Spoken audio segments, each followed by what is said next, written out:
Hey, I'm Jim the GM, and we are here for another episode of our Eberron D&D. This will be the second game that we've played since the TPK. So we are still playing in the same part of Eberron. We're still in the same story, watching some other people from a different perspective. So starting off, we've got with us Andy, Mike, Caleb, and Matt.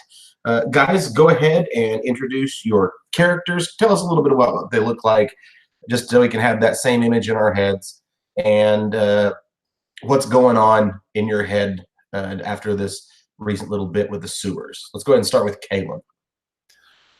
Yeah, so I'm Caleb. I am playing Brother Lastings. He is currently down here. He's got this big ceremonial sort of shoulder chest piece. If you can imagine the dangly bits of a Shawn Michaels and original Rocky Maivia costume, that is sort of what this chainmail sort of looks like.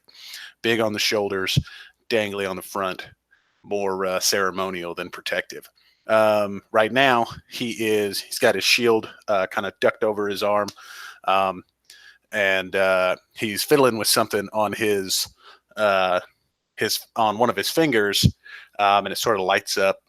And it's just he's got on his left hand anyway. He's got a handful of ornate rings, but he is a hobgoblin, a larger guy, but he's maybe not so much of the brute strength, but more of a physically fit version of one. The thing that he does not like is the smell down here. This is gross.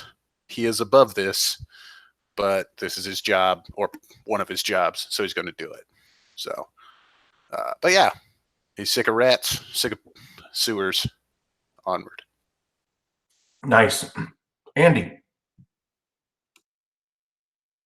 Yep, so I'm playing Jarok Ari. He's a very big, pretty standard half-orc.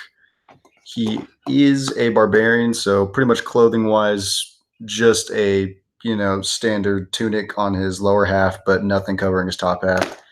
He currently has a sack, like a hemp sack full of just javelins on his back, and one of them has a bunch of rats pinned in it. In terms of how he is and as a person, it's very stoic, very standard, straightforward. Feelings right now, he hates rats, but they taste delicious. In terms of what I'm doing right now, I believe I'm standing directly over the ash, and I have no idea actually what happened, but I think that covers most of the things. There's not much else to him. He's very simple. He's got scars all over him, but beyond that, nothing. Good deal. Matt.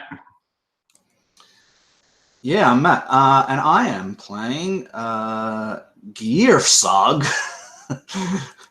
Dekundarak. He is a slight rust-haired Dekundarak dwarf. Usually you find him in a very nice robe that sort of covers his armor, and he's usually wearing some sort of goggles that have zooming lenses on the top of his head that he can sort of move down to his eyes.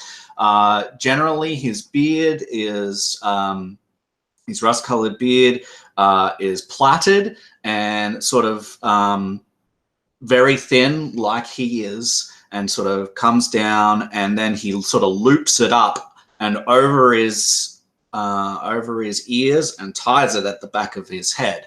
But while we're down here in the sewers, he has let it down. He's put mud all through it. He's wearing crappy sort of gutter clothes, and he's not happy about it, but he's doing his best to put this job on the other gang, and not ours. And so he has with him his, an iteration of his little mechanical companion, but Usually it's totally different shape to what it is now, and usually it's a totally different quality than it is now, as he basically put it together out of the junk that he found at the entrance to the sewer. So it's just like got bits of kelp and crap and junk and rusted colored, and he calls it ratty today. Yeah, it's not usually what he calls it, but yeah, he's feeling not very good, not very nice as he's down here in the sewers, but he's like, I've got a job to do. I'm going to do the job, and then I'm going to go and have a week-long bath. Very good. And Mike. I'm Mike, and I'm playing Molinari. His outward appearance, he seems like just a regular human, maybe a little above average. And just his general coloring, he seems like he's not from here. But anybody that knows him well enough knows he probably knows this city as well as anyone who's ever been to it. Molinari's just going to be wearing studded armor. He's left his finery behind. And he's probably after catching up from running a personal errand. He will probably almost appear to come out of nowhere from within the sewers a little bit. Would you like me to do a little recap as well here? Sure. All right. Well, the gang without me met with Temperance and managed to get themselves into a bit of a job hunting down a glaive, which is the weapon of power of a rival gang's leader or one of their main players, a very powerful person in the city by the name of Knock Knock. And the goal of our mission is to find that glaive and get it in our possession, the hand's possession, and also find a way to place the blame on someone else. So the guys took off without Molinari and went in some back alley sewer entrance that he would never have advised, and found themselves in a bit of a fight with some rats and a mysterious person. We're not really sure yet what else they encountered there at the entrance of the sewers, but here we are, ready to delve deeper. And as the three of you, minus Molinari, are standing over the Darkling and Ratty is getting back his vision, you are hearing the soft pat of leather boots on stone coming from behind you. And you turn around, and Molinari is running up and slows down to catch up with you. Oh, hey guys. Thought I might find you over here. Ooh, who is that? Remember when that Darkling died, He's it at bright flash of light, and all that's left is a pile of ash and the dagger it was wielding. Yeah, so I think I'm saying who is that as if like kind of sarcastically, like, Oh, what did you kill? Who did, like, you did this before I got here. Yeah, it was I don't know, some little guy. You could see he was spying on us or something. So we tried to catch up to him. He didn't make it. Looks like children's clothes, guys. Is the mechanical companion still next to it as well? What is it, Ratty? Yeah. I just want to like get my foot out and kind of like nudge it a bit, almost like a kick, but just like push it back away from me. No worries. This creepy little rodent, the Mouser from Ninja Turtles. Yeah, I'm not sure it was a kid. I think it was think it might have been one of those darklings. The new guys. Okay. Yeah. But yeah, I suppose he was running off this direction, so at least that seems like that's probably the way we should go. All right. Well, Temperance caught me up on the situation, as it were. Where are we standing around? I didn't mean to keep you if that's what. Now, I think we were probably all collectively catching our breath. Would have been handy. You might not be able to see him, and he kind of points back towards the sewage where there are some. Hold on, Caleb. This whole time I've been talking telepathically. By the way, I think he probably. Are you allowing me to? Yeah, I would say he's probably heard this. You just kind of shut me off as I'm. Yeah, as he begin to ramble.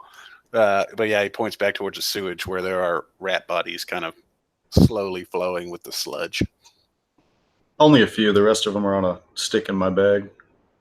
But yeah, it's a little bit of trouble, a little bit of gross. So I think we were probably all catching our collective breaths. Now that you're here, suppose we can go. I'm sorry to slow you down. I think Molinari realizing that you're not always comfortable with him communicating to you in your mind, he'll start using his voice. Let's go. Which way? So at this point, what you'll need to do is you can attempt to track them, look for something that will help you lead your way on. You can either use perception at disadvantage, or you can do or you can do survival. And if you have some sort of skill that would help you, sounds good to me. We can throw in some bonuses, give you guys some help.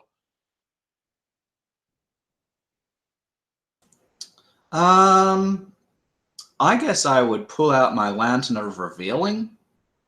Okay. And take a good look around just in case, because things have been sort of appearing and what's not, and these darklings, they might not have the ability to disappear, but just in case, I pull that out. I've got a few extra vials of oil and stuff here, so I don't mind burning off a little bit. It's gonna it will give off what is it? It'll give off a actual light. Yes, so it's a normal lantern, but it also reveals. Let's see. I'll just it's 30-foot radius and dim light for an additional 30 feet. So it's a little bit brighter than the normal one. And then invisible creatures and objects are visible as long as they are in the lantern's bright light. So if there's anything invisible, basically, I'd be able to see it. I'm not assuming that I'll find anything, but just in case, since we've got a minute. Nice. You're holding up that lantern. While you're holding that up and looking, you guys, look, if you don't have dark vision, you actually are able to make the checks now. If you do have dark vision, you can make the checks out through the dim light without any kind of extra penalty. And looking around, you are seeing no signs of them being invisible or something invisible being around you. I'm going to put my hand on Molinari's shoulder and kind of hold his nose and then point down just towards the track itself. And I'm going to cast guidance on him so he can, it's a cantrip, he can add a D4 to his next check. Cool. I also, are these darklings classified as fiends or anything that my primeval awareness would help with? They are not classified as fiends. Okay. Well, I guess I will just do a perception check. Did you say I'm adding 4 and I'm not at a disadvantage anymore? You're not at that correct? disadvantage, I don't think, because we have light now, and you add a D4. A D4, okay. Real quick, Caleb, you cast, I think, one of your guard spells on me. How long did that last? I think it only lasted around here. Okay. It's an Or not around, but it might be over. 18 perception. 18 total perception. Yeah, sorry. Perception is being done at disadvantage. Oh, I thought you said we had light. Yes, but No. Okay, perception. hold on. Survival is the best to be able to do it. So it's actually the one that's used for tracking. Okay, I mean, I have the same bonuses on that, so 18 survival if that's not a disadvantage. Survival is not a disadvantage. Anybody else want to roll or help him, give him assistance, and make him and let him have advantage on that? I mean, I'll help him, but I don't really know what I'm tracking here. Am I just looking on the ground and seeing if I can see anything out of the ordinary? Yeah. So, like in this case, you assisting him doesn't necessarily mean that both of you are looking separately. You can treat it as he's like, okay, you start this part with, all right, so if I'm going to help you, tell me what I need to be looking for. And he gives you a quick rundown. And so, so now that kind of gives you a little bit more. He's saying it, it's putting it fresh in his mind. You're there. You're like, you mean like this? And so there's a play off of each other rather than just both of you rolling separately. Okay, well, I see him kind of start to look around for stuff, and I get down on a knee and kind of like urge him into a different direction and give you advantage on the roll if I can for assistance. Absolutely. Should I just totally re-roll that then? Just roll another one. Just one more, yeah. Does it get to add the D4 again? Or oh yeah, It was no better. We're still at 18. Really? Yeah. Keep that up. Okay. With that 18, you actually just barely then are able to find what looks to be some wet prints that you can make out like on the stone side of the sewers. As a reminder of what these sewers look like, there is a 10 or 5-foot walkway on the side that follows the wall, and then there's, did we say 10 feet? And after that, further on, that's sludge and sewage, and it's deeper, about up to your knees, and then another 5-foot walkway on the other side. So on this, you can find what looks to be some sort of boot print, but it is definitely smaller. Oh no, wait. You see what looks more like hoof print. There we go. Places where some of the sewage has been chipped just a little bit, and it stands out to you as being a little bit more recent and unnaturally happened rather than as erosion, and it gives you a good idea of what direction to go, and you are able to follow that. All right. Well, I think this way. Follow the tiny hoof prints, boys. Where's the light coming from? Where's the light source, Matt? Is that the robot or you? Currently, it is in my hand, but I'll have to put it away at some point. But that's an interaction, so it's in my hand for the moment. I didn't know if you wanted to lead the way with the light or. Yeah, I can for sure. I'll lead the way with Ratty by myself. Ratty, okay. And yes, I think. Go ahead. I was just going to say, I think Molinari's just going to point out the hoof prints and how to keep track of where they're leading in the sludge there, so that he can lead to follow. And by the way, I think Gearsog, or Big G, as you tended to call him, would point out that Ratty's not faring especially well, and he'd probably sort of say, maybe keep your distance just in case what he has is infectious, because Big G doesn't really know if it's infectious or not. And he's probably got this, like, I don't know, he's probably like oozing a little bit doesn't look right. He doesn't look right. He doesn't look as if, it's something that I made. It looks like something's wrong with him. So let's do this then. Since he is yours, you've made him. You can make a check with what is it? What kind of tools would you say you use to make him?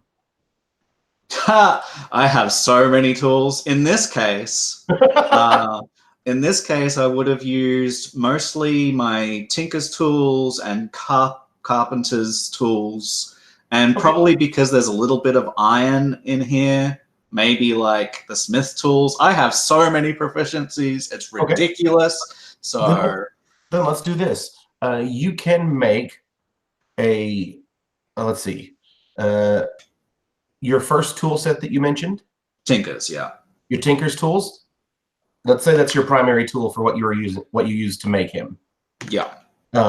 So then if that's okay with you, we can make a roll using Tinker's tools. So it'd just be you're proficient in them.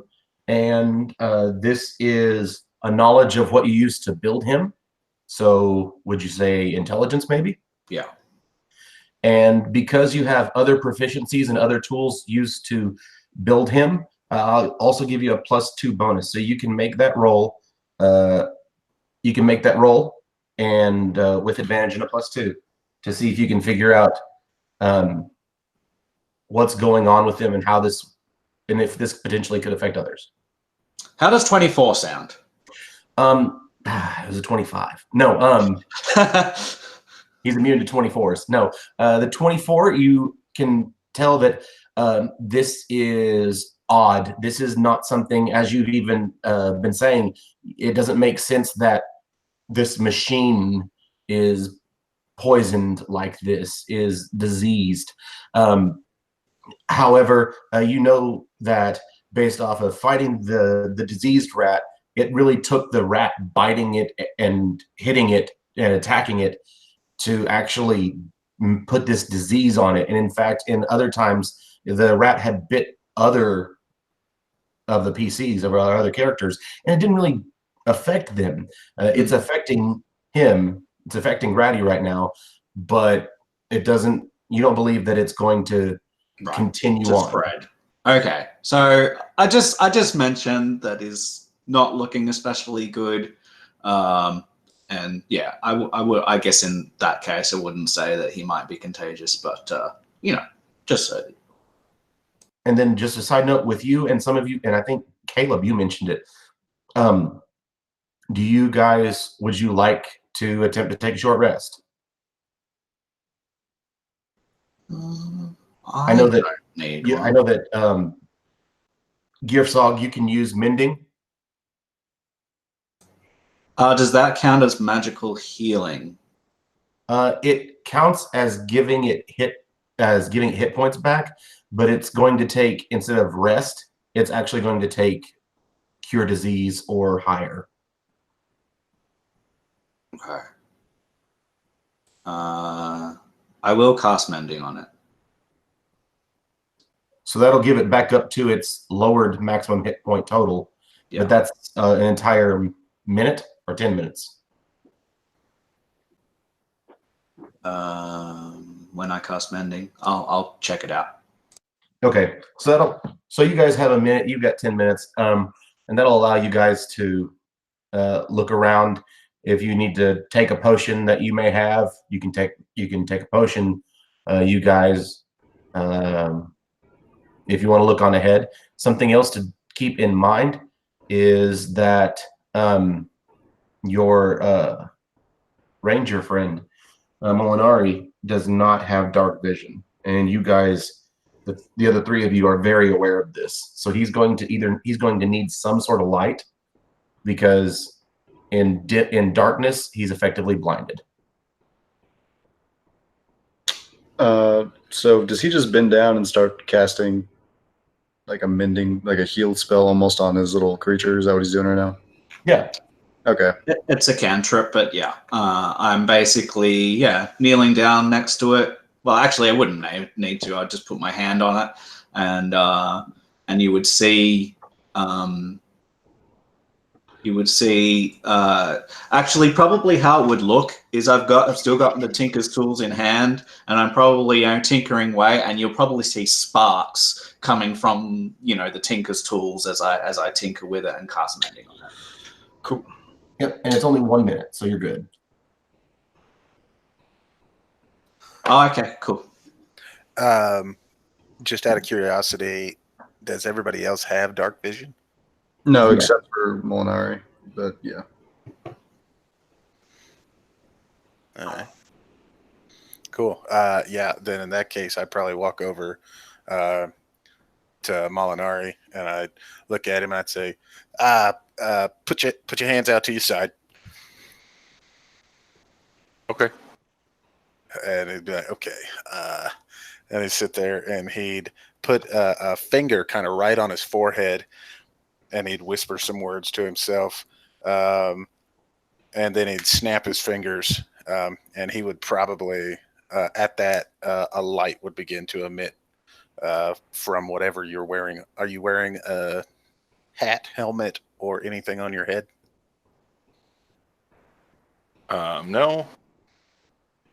But You have a mole. no, so Large mole. he does have like a token kind of thing that he wears around his neck that is his like the thing that reminds him of his parents. He never takes it off. So Yeah, and I completely forgot. I would have given the three of you guys at some point in our history, I would have given you all very basic sort of a very cheap chain, and on it's a tiny little mirror. And I would say that as he touches you, that mirror lights up, and I'll cast light so that he can see. Okay, and as soon as he does that, I'm going to walk up behind him, and I've already pulled out one of the rats from my bag, and I want to just kind of give him a good, strong nudge on the shoulder and be like, nice trick. Do that again with the rat. And I just hand you the dead rat.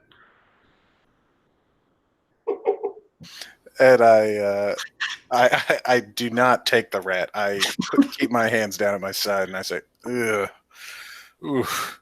And he takes his hand and he just like touches it very quickly, and the light gets sucked out from the little necklace, and the rat lights up, and he immediately like starts wiping his hand off.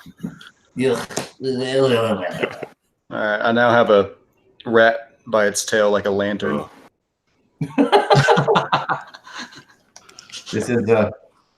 This bag of rats is gonna be his trademark items. That's the old barbarian lantern is what we call the Yeah. rat by its tail lit up.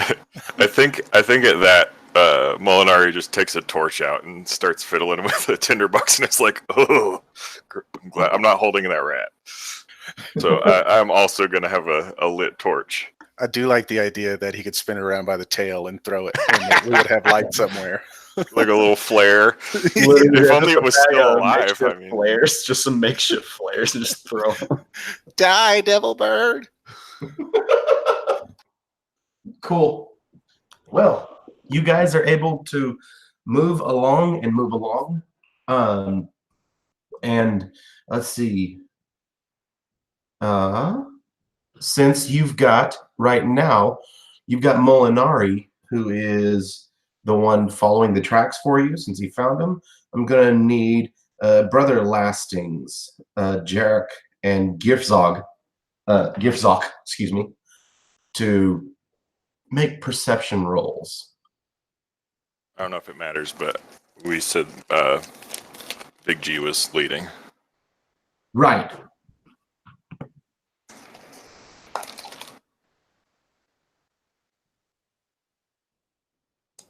So I have a 23.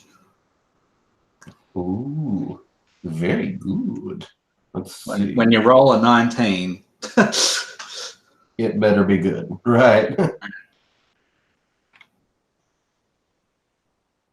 And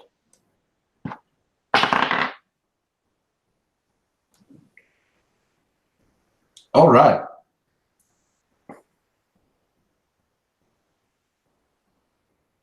Ooh, there we go. Yeah. So you guys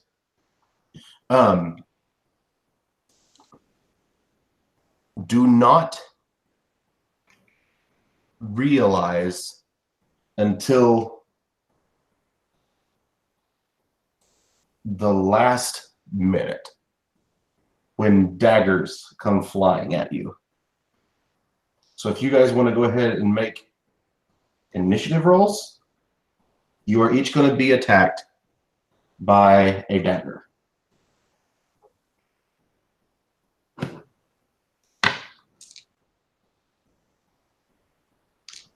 Brother Lastings. It misses. Molinari. It misses. Gearsock. It misses. And Jarek does a, let's see, you've got a 16. That's a 17 total. You will be hit for 3. Is that right? Yep. 3 points of piercing damage as 4 daggers come flying. And as you see that in the dim light, just past the edge of the bright light into the dim light, you can see 4 of these darklings. All 4 on the other side of the sewage. So that means they are, it's a 30 feet of bright light. That means they are 31 feet away from you.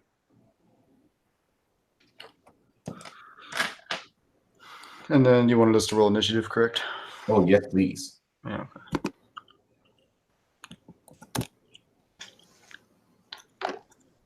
Caleb, is your initiative 15? Yes, it is. Okay.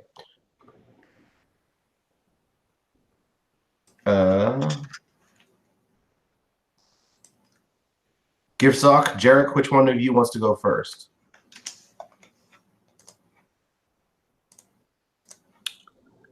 What's Jarek's dexterity like? I'm good with you guys just choosing. All right. Probably give suck.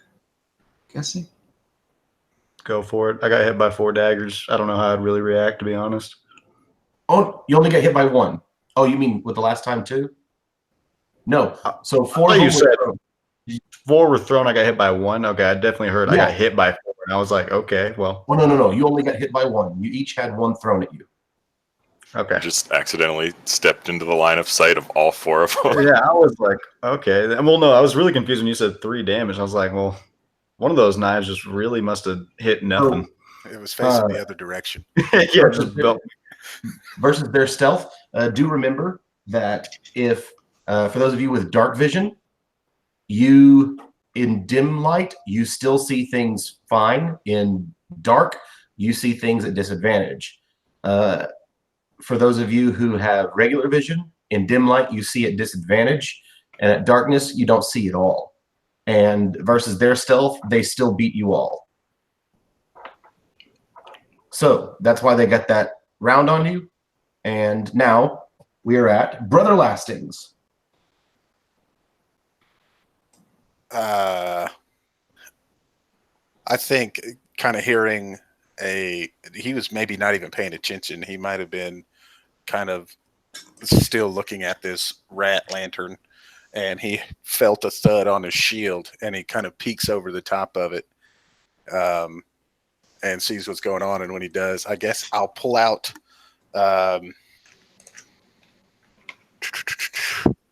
he's going to pull out just a mace that he's got, and I am going to,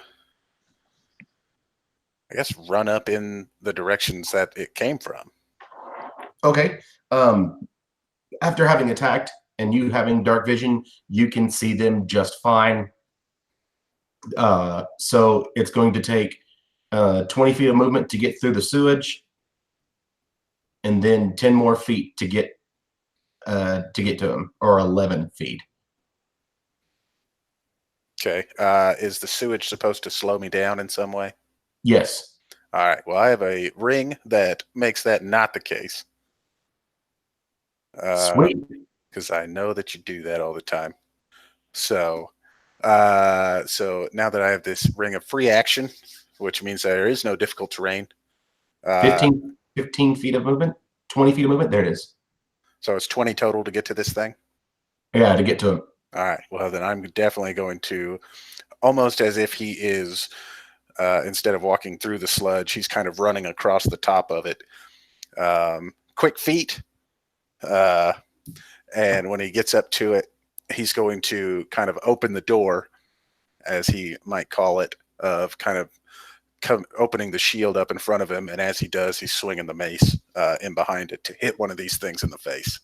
Go for it.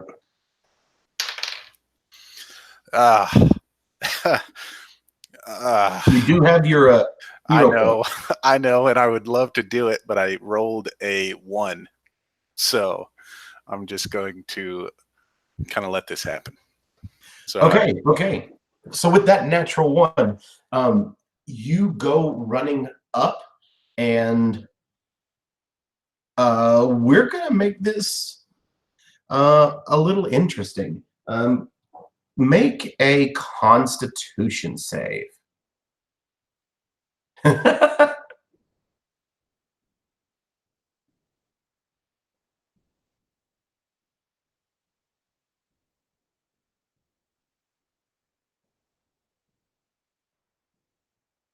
Silence. Of course, I was actually looking to see if maybe I wanted to use that little racial ability now, but it's still not great. Constitution save. We are looking at a 7 total. 7 total. The light goes out. The light from your cantrip spell. You trip, and your god is displeased with you and what you have done. Showing off, running at it full speed. You're about to be a total badass. You trip and bump a wall and swing and slam the wall, and your god is displeased, and all of a sudden, darkness. On that, is it every single light just went out from his spell, or just his? The one that he cast. So your rat is no longer lit up.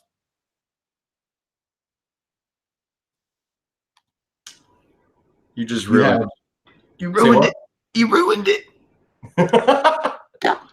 So you still have like 5 feet of movement, and you have a bonus action if there's anything you can do with that. There probably is. But I think what I'm going to do is kind of lower the mace and close the door.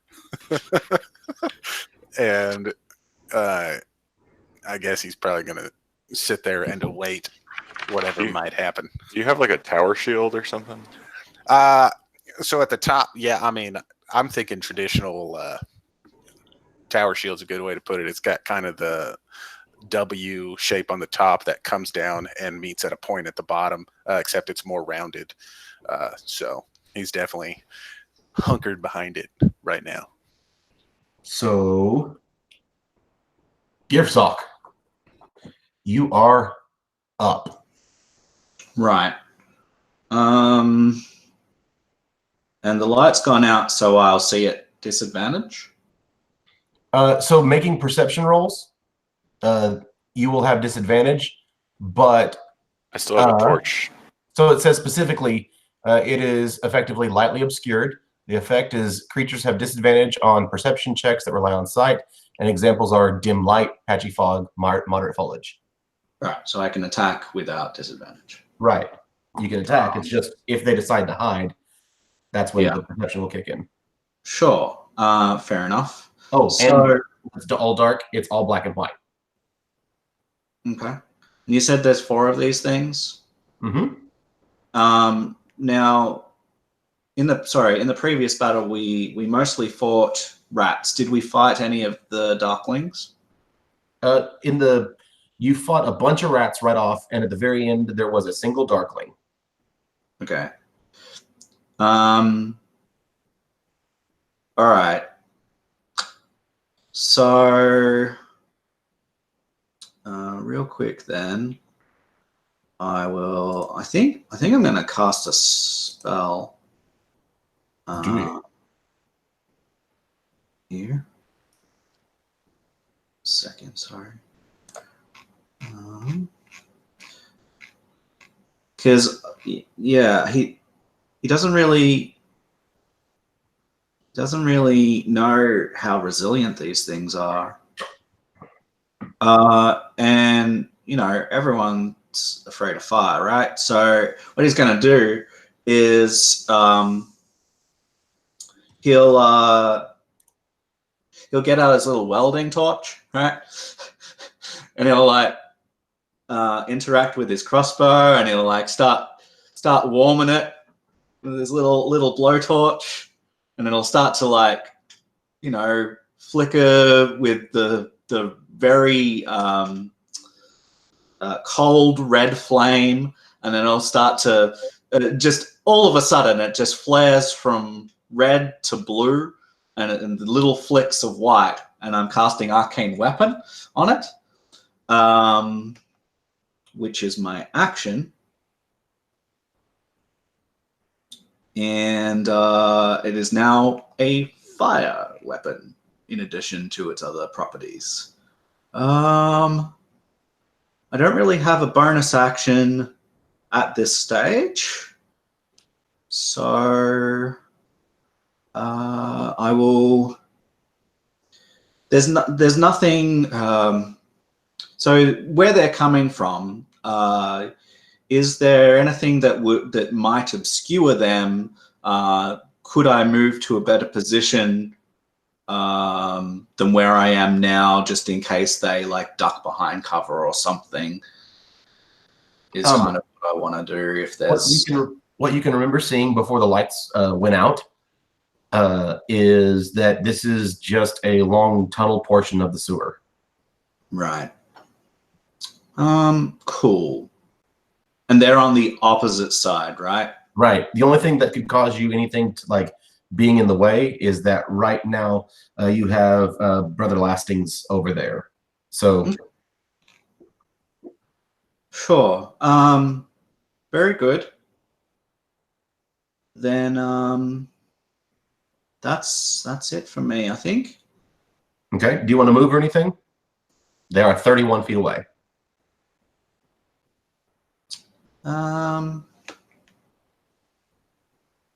Sure, I'll like move. I'll move a little bit. I don't. Just moving more forward along the wall on your side. Actually, I don't really see why. I mean, I've got a crossbow. It's not like I can't reach them. All right, that's cool. I'll just stay where I am, and I'll send. Send Reddy after them. Just go Reddy. I'll actually spend my my bonus action commanding Reddy. That's probably a better idea. Yeah, let's do that. And you tell him he's got 40 feet of movement speed, but that's halved, right? So he can move 20 feet. It's only halved through the water, so it'll cause him to use 20 feet just in the water, but then he's still got everything once he gets on the other side. And since the walkway is only 5 foot deep, he can attack from being in the water. Oh, perfect. He will definitely do that. So he's going to bite. Ugh. No, he misses. Gotcha. Doing his best. Yeah, he got a 9. So. Jarok, it is up to you. Okay, can we kind of redefine exactly where everybody is positioned-wise? Because I'm not sure where I am standing amongst everybody here. All right. So we're just going to say that you're 31 feet away. Yeah.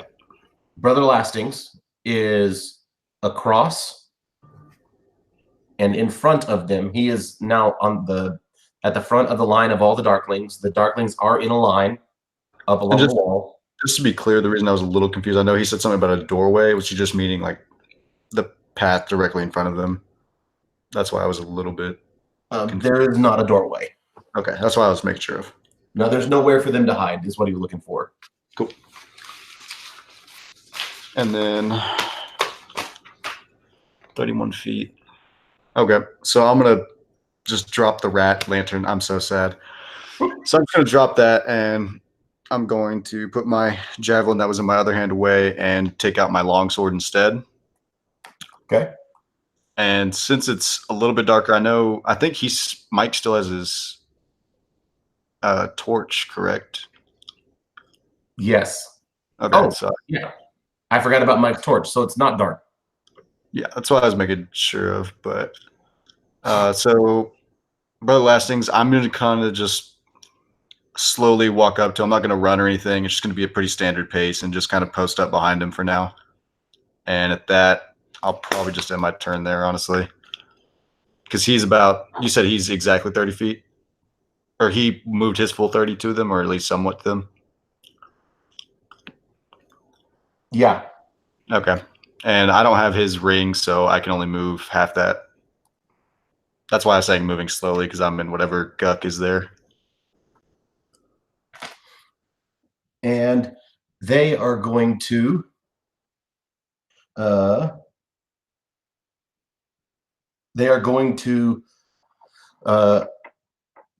swarm Ratty. 3 of them are going to come around to Ratty, surrounding him. 2 of them go into the water. So that means there's now 1 that's 20 feet away from you, 1 that's 25, 1 that's the 30, and then there's also the other one that's 30 that is still right on top of Lastings. So Lastings, we'll go with you first.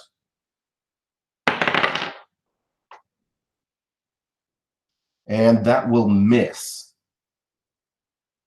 As another dagger is drawn, he's swinging wildly at you. Another, let's see, the next 2, because I only have 2 d20s out right now. Let's see, 1 is going to hit Ratty, nice and strong with a 24 for a total of 7 piercing damage. And the other one rolls a natural 1. Tell me what happens with that natural 1 then.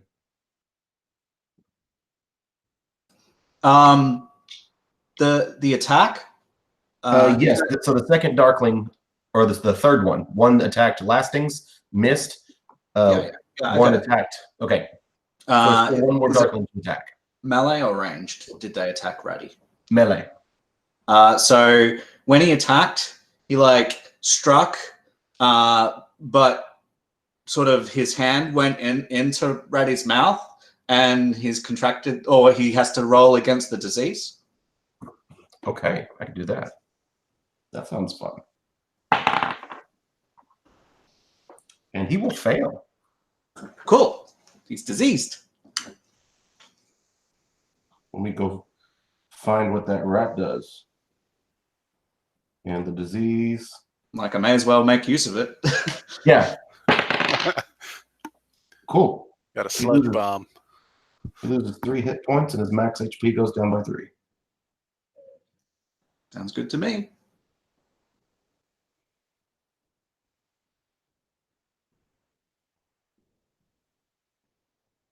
Come on, hit points.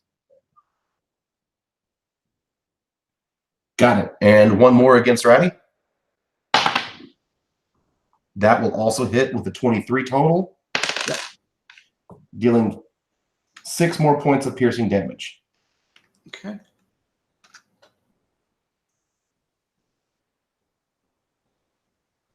Molinari. Okay, so is there a dry place to drop the torch? At your feet. Okay, because I am most comfortable when I can see, but even more most comfortable when I can see with my bow in my hand. So, again, the path that you're on, it's damp, not soaked. Okay, so the torch isn't just going to go right out if I drop it at my feet. Right.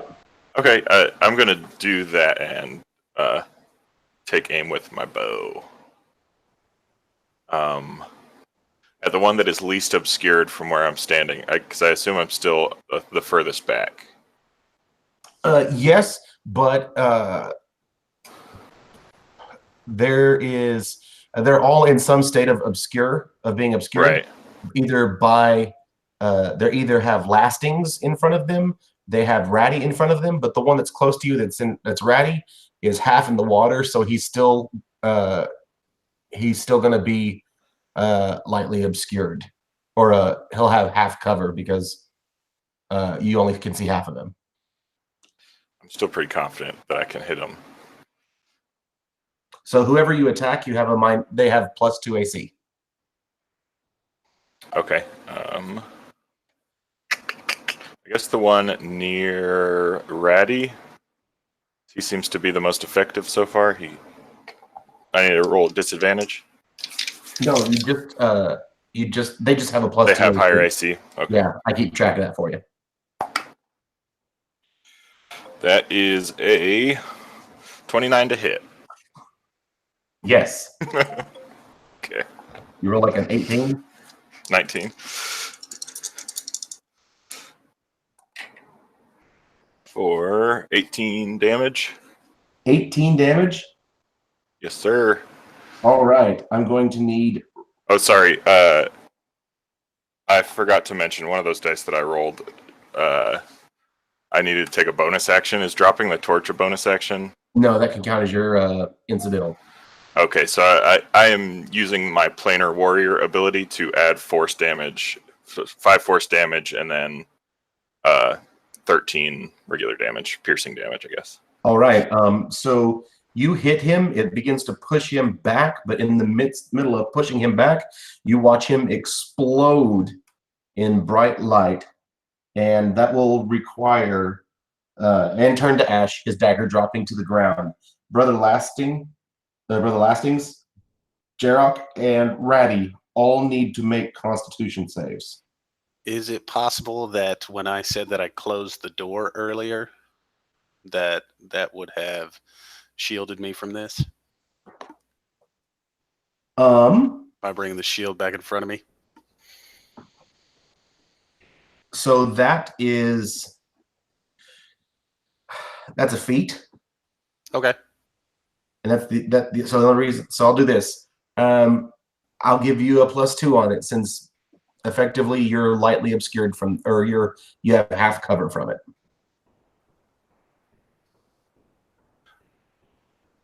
I rolled an 18. Cool. You're good. I got a 20 on the dice. You are good. How's Ratty?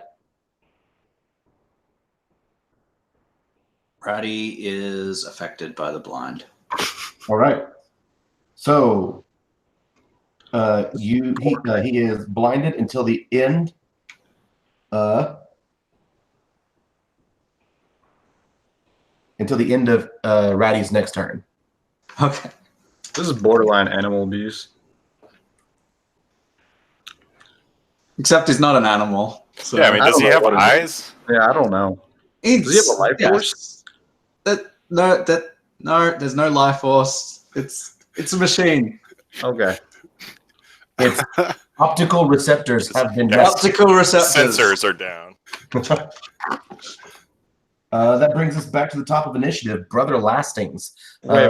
Hold on. Backing up a bit. How does a mechanical thing get a disease? Exactly, but it does. I'm so confused. It's magic. It's actually immune to charming, exhaustion, and poison, but not disease. Okay, that's fair. I'll take it.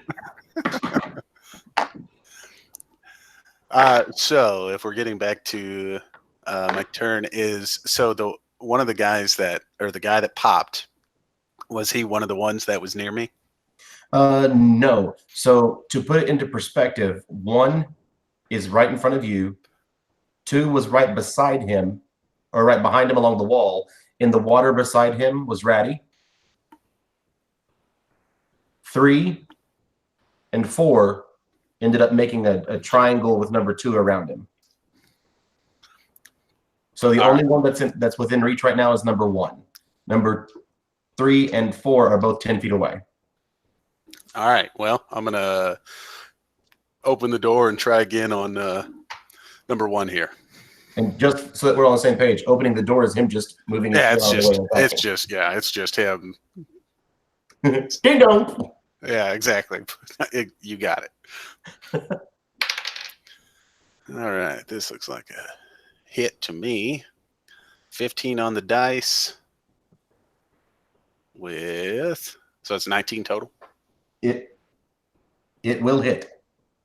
Huzzah! It'll take 6 bludgeoning from the mace. All right. He's unhappy. Good. That's the way we Bonus like it. action remove.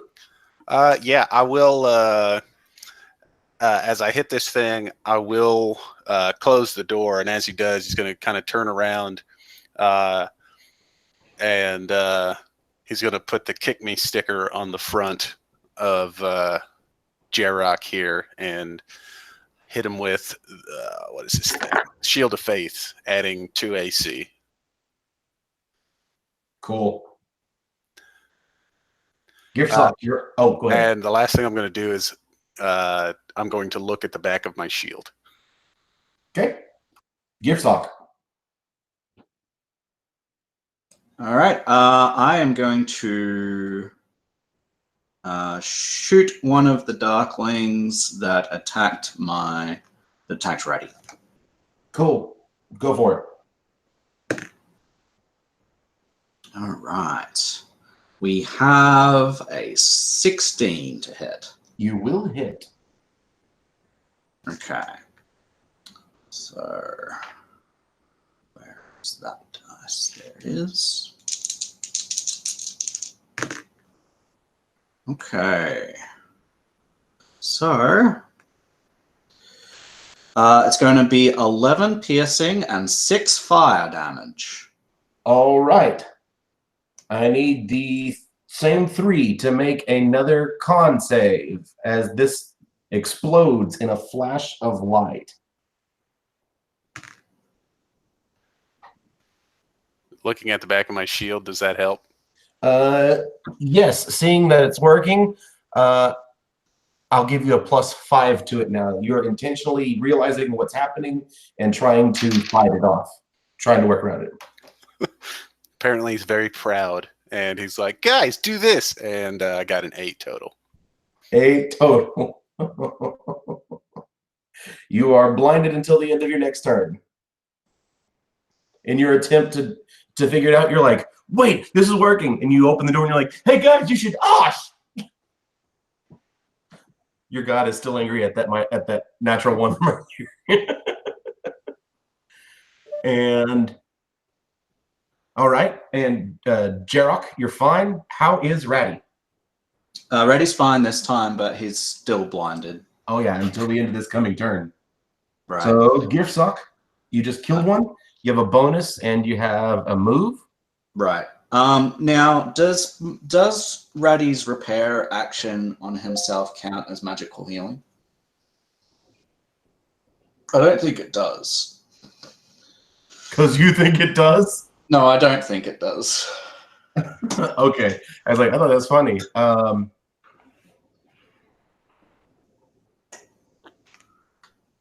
Because the disease stops him from being healed by non-magical healing, is why I'm asking. Let's say for now that it does not heal him, heal his max, but it will heal him, I think.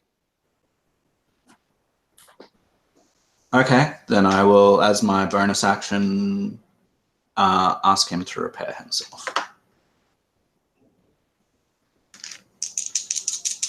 And he repairs himself. Oh, terrible rolls. What's going on, Matt? 6. He heals himself for 6. Cool. Just so that we can all be on the same page as this, since it came back, it does say until the disease is cured, you can't regain hit points except by magical means.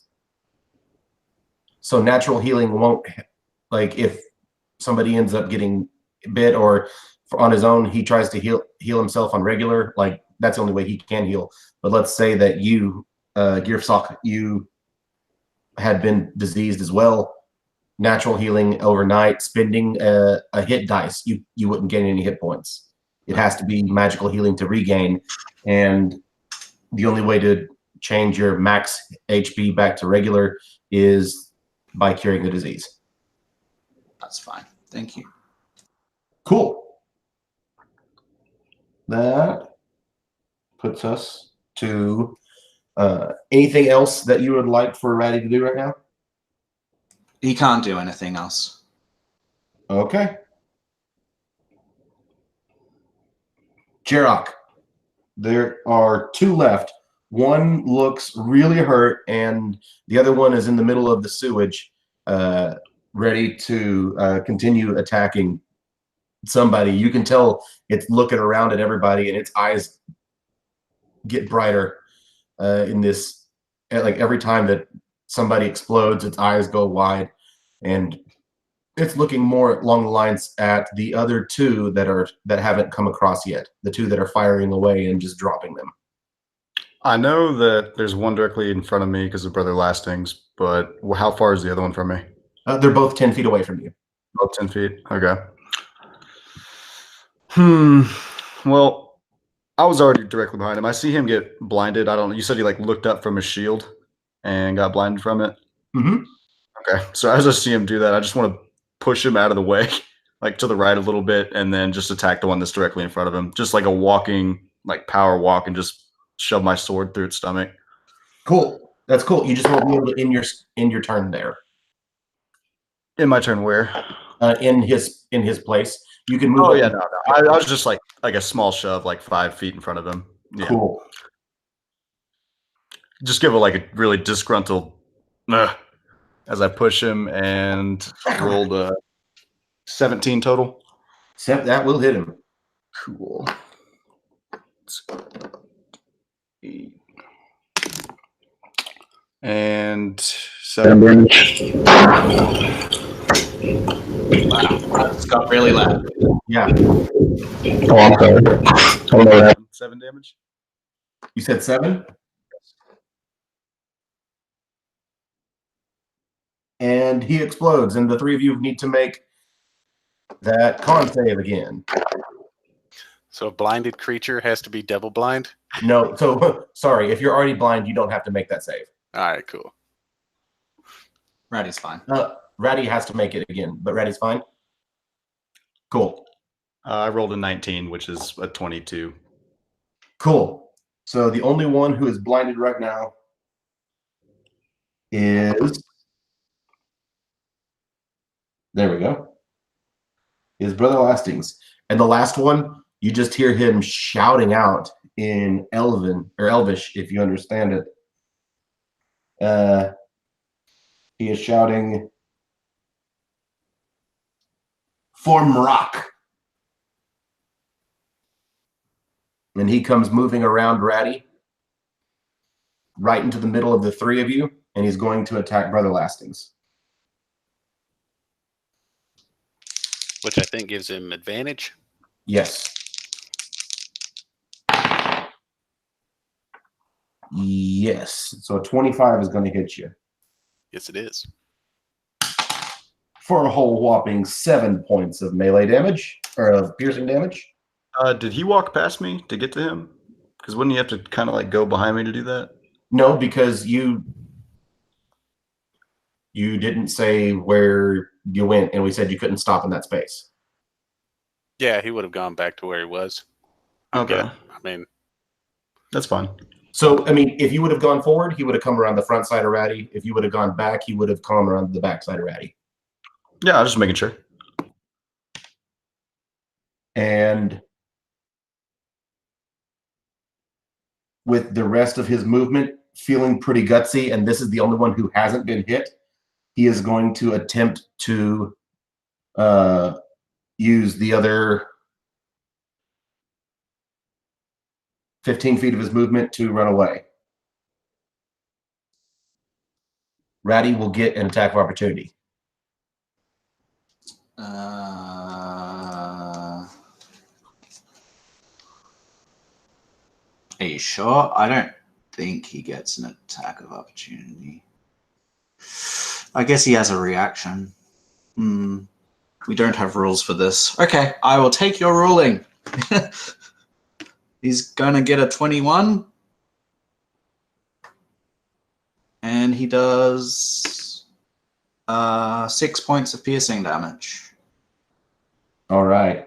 And from that 6 points of piercing damage, the Darkling is still alive and is 10 feet from Ratty, 15 from Brother Lastings, and 20 from Jarok.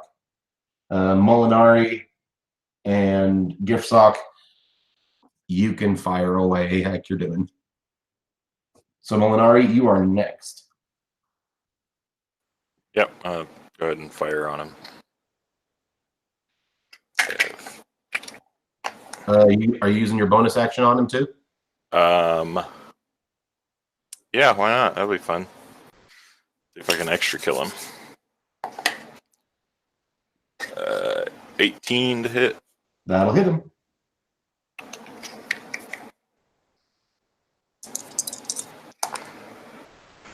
For 18 damage. And 2 of which is force. he explodes in a flash of light, and the only one who's close enough is Ratty, He gets a 12. and he's fine. So I think telepathically, Molinari asks Brother Lastings if he saw that one, and smirks, kind of. If you can smirk telepathically, he does so. There are, let's see, one was killed in the water. So there are 3 piles of ash with a single dagger remaining in each pile. I think right before the blindness clears, he kind of gets out of the way and swings the mace real hard and hits the wall, very Blinken-like. And says, "What do you think about that?" Clearly, he has turned your mic off. It did not hear your smirk. Nice. Just as soon as I said something, he's like, nope, put the ring on. But yeah, the vision clears up and everything's done. And real quickly, he'll cast light on his shield and kind of shine it around to see what's going on. Yeah, can I use insight or something to see if I think there's anything peculiar about these daggers, like out of the ordinary, or if they're just like regular daggers? Sure. You can do, let's see, it wouldn't be insight on them because insight is dealing with people. Oh, right. You could do a basic perception roll, Okay. see if you notice anything different. Let's see, maybe if you know anything about smithing. If you know something about smithing, I've got a friend who knows something about smithing. And there's that. I think we've got a couple of friends who know a little bit about smithing. Yeah, well, maybe I'll just pick it up and take a good close look at it with perception and see if I notice anything out of the ordinary and hand it off one way or the other. Sure, go ahead. It looks like a normal dagger to me. These are great normal daggers with nothing special about them. As far as you're concerned, you know that there are daggers that are goblin daggers. There are daggers made different types of different people from different countries have just different styles, just part of the culture of what they look for in daggers. Now, this dagger looks extra nasty, but that's all you get from it. Yeah, definitely handing off the Darkling daggers to somebody who might care about it, but I think Molinari is just kind of, oh, this is all that's left of them, hands it around. Yeah, I think Lastings would take one of them, one of the daggers, and kind of put it to the side into his sack or something like that, just to kind of have one on hand. Okay. I'll take a look at the craftsmanship with a, what is it, just intelligence with my tools. Yeah, so we'll make a specifically smithing check with intelligence. Yeah, go ahead. All right. So 15. Yeah, these look real nasty as daggers to you. It looks like somebody's put a little bit more work into it, but you do not recognize the craftsmanship. Right. Yeah, I'll just say someone worked hard on these. Beyond that, you understand that these it looks more than like someone worked hard on them. They look a little otherworldly. Ooh. The materials look the same, but this kind of craftsmanship is not something you've ever seen. This is, yes, it's intricate and it looks like somebody spent a lot of time on it, but you've not seen this styling ever. I would definitely tell that to our Horizon Walker here, Molinari, because I think that might interest him, especially being that he's a Kalashtar. I would sort of go, it looks like to me that this is not from around here, and by from around here I mean on this plane of existence. Ding. Oh. Looks like a normal dagger to me. You guys watch Westworld? What's the line? I don't know. It's a good line. I don't know. It's a good line. You would have loved it. So, you've got these 3 daggers, and you know that they were coming toward you from the other side, or the far side from what you were originally on. And they shouted out, "For Mrak." But yeah, if anybody does not know Elvish, I will have translated what he said in that battle cry. So, So I would I'd probably make a history or religion check to see if I'm familiar with who that is. Sure, go ahead. Whichever one might be more advantageous. God. I don't know. It's another 1 on the dice. I got to roll a different dice. Do you want to start using my dice roller? Yeah, I guess.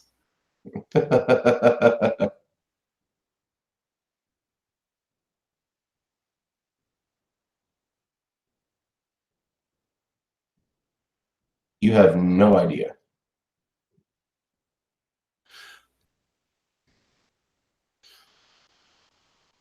Yeah, no, I don't.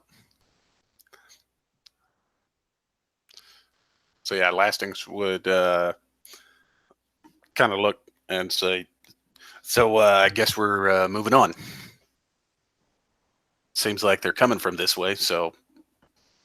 Yeah, having that way sounds like a good plan. And I would again get out my little blowtorch and cast another repair on this thing, mending.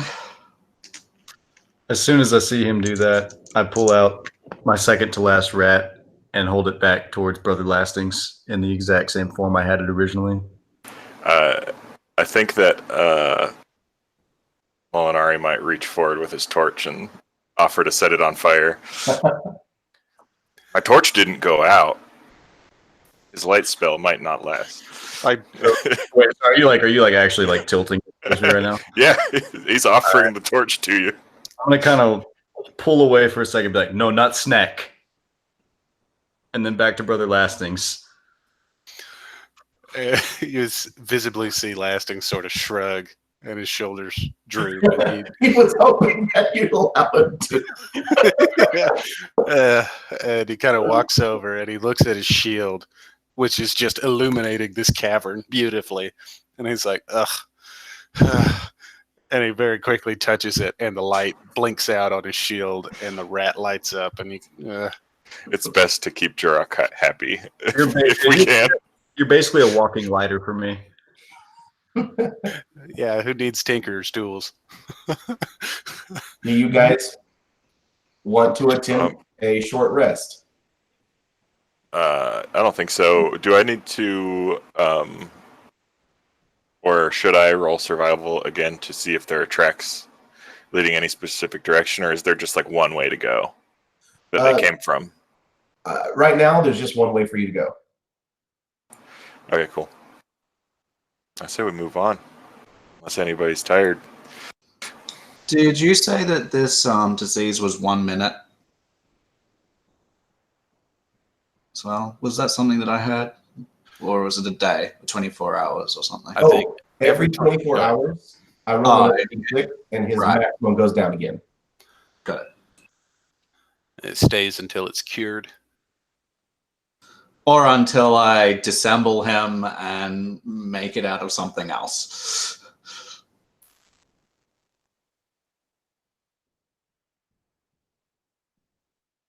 Yeah, let's continue on where it looks like these things came from. I mean, that seems logical. Okay. As the tunnels go on, you will definitely need to make another survival check, though. Right now, it's easy to just pick up the track because you know where they are. You know exactly where they came from, not necessarily where they were going, like the first one. So, I will need another survival check. Before I just decide to do that all the time, does anybody have a higher wisdom than, or a higher bonus than 4? Okay, I will go ahead with that survival check then.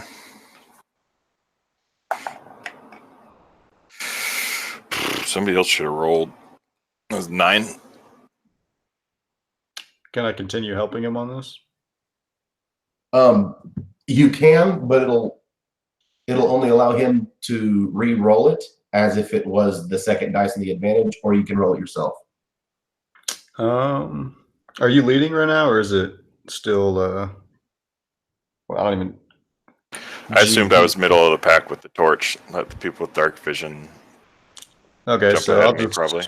I'll go ahead and roll then. But when you kind of start to lose track of what's going on, I'm just gonna go to the front and start looking around. Start smelling the ground or something.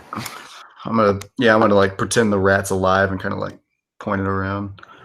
17. 17. All right, with the 17, you are able to just barely find more of those hoof print tracks. Okay, so as soon as I kind of find the tracks again, I just, don't even pay attention that I have the rat in my hand. I just kind of throw my arm out and it just starts flinging around everywhere in the direction I'm pointing. And I just start walking, and I'm going to be leading this time.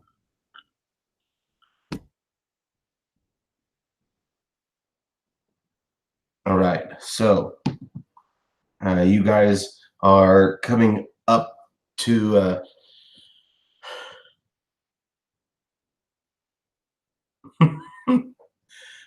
coming up to a bit of a situation. There, you come up to a cistern. It opens up into a large circular cistern. There's a 5-foot walkway around the edge, but it is not connected, as there are 7 other tunnels leading away. Those of you with dark vision are the only ones able to see this because with how large it is, the light, even with 60 foot, will not reach to the far end of the room. So Molinari, what you see that sticks out to you, rather than the full cistern as everyone else sees, you see that there is 15 feet of water,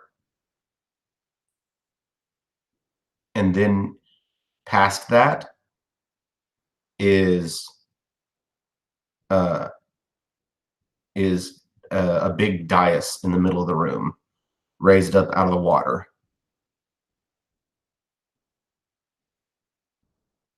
And it is higher than the walkway that you are in.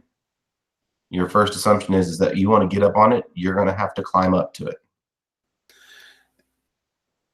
So that is in a room, or is that in the middle of these paths? The paths do not lead up to the dais. It is a raised platform in the middle of the sewage. From the ceiling, vaulted very high, there is, you can all see what looks to be what once was a hanging light with nothing on the bottom of it. But there is a man with his foot in the bottom ring of chain, holding himself up, and he is 20 feet off of the ground. And he sees you, and the chain swings, and he looks down at you. And as you come in the room, you can see that there are other darklings in the room, and he shouts at you in Elvish. Why do you come killing my people?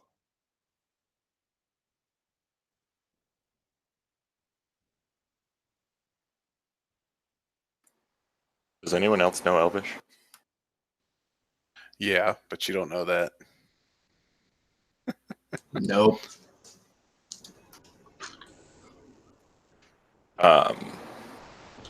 Hold on, wait. I want to shout back in Orcish. Never mind. I'm not gonna do this. Never mind. Continue, sorry. This darkling looks larger than the other darklings you have fought. The other darklings all have been shorter creatures.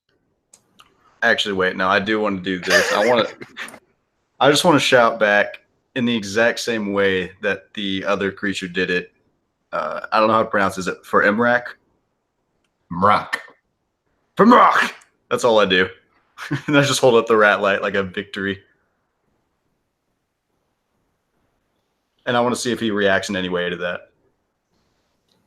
Face unmoving. And he looks similar to the other darklings. Long cape, a hood up over his head, eyes glowing, but for his feet to be in one of the chain links, they can't be hooves. And the face remains unmoving. And you hear him say, and again, all in Elvish, "You've come to join us?" I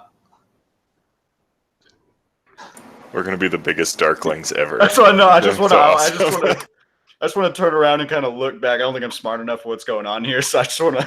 It's like, are we? just over my shoulder with the rat light in my hand, just very confidently. I'm stoic though, so you can't see emotion, but you guys definitely know I don't know what to do. I look at Molinari and I just go, "I don't understand it, boss," in common. And I sort of go, Not gonna be mad if I don't understand him. He thinks we're here to join him. I think. And then I sort of go, "Oops," as if I've said the wrong thing. I mean, nothing. It's okay. You're still doing all that in common. That's the best Right. part. So with no immediate response, I'm going to in Elvish reply with yes. And just see where it takes me. Okay. His response back to you is, "Which one of my brothers brought you?" Can I roll for knowledge on Darkling names? You don't, like, this is the first darklings. These are the first darklings you've ever met or heard of. So you can roll. It's going to be a high DC. It's going to be intelligence based and no proficiency. Nobody wants to do anything. You're just going to leave me here. Your brother Lasting's in the back. song's like, "I don't know what you're saying." Yeah, Lastings is kind of enjoying the show. Lasting knows exactly what's happening. He's just sitting back You've been there, just making like, this for that. I'm not helping you. Yeah, I've touched that rat twice. oh, actually, that's not bad. A 17. Can I have like a slight hint at a name? How about that? Nope. With that 17, you make up a name, and he goes, "There are no darklings here by that name. I know none by that name. I don't know that name."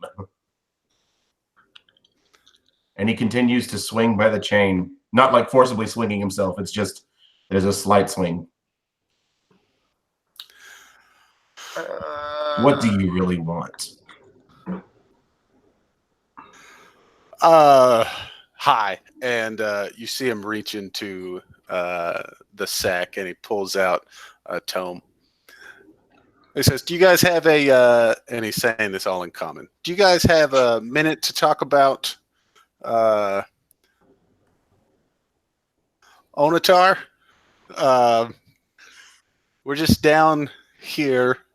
And he's kind of looking around, and he realizes that this is not going to work. So he just puts the book away.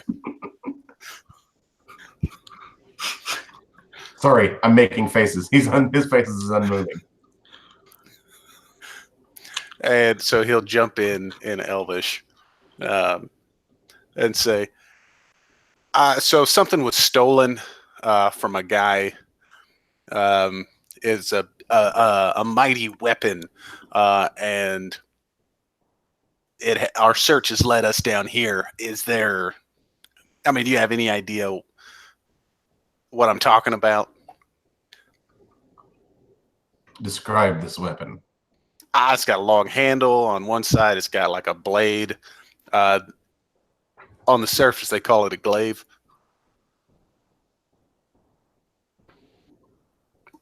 You watch him drop onto the dais, bend down, absorb some of the shock, and when he comes back up, he's lifting the glaive up off the dais. Damn it. Put the half right down on the half down, sword end up. Oh, look, that's Big Bosses. In common. I mean, sorry. You seem excited. Your friend seems excited to have found this. Yeah.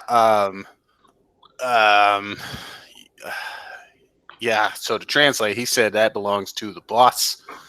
I guess you took that from his boss. Can we have it?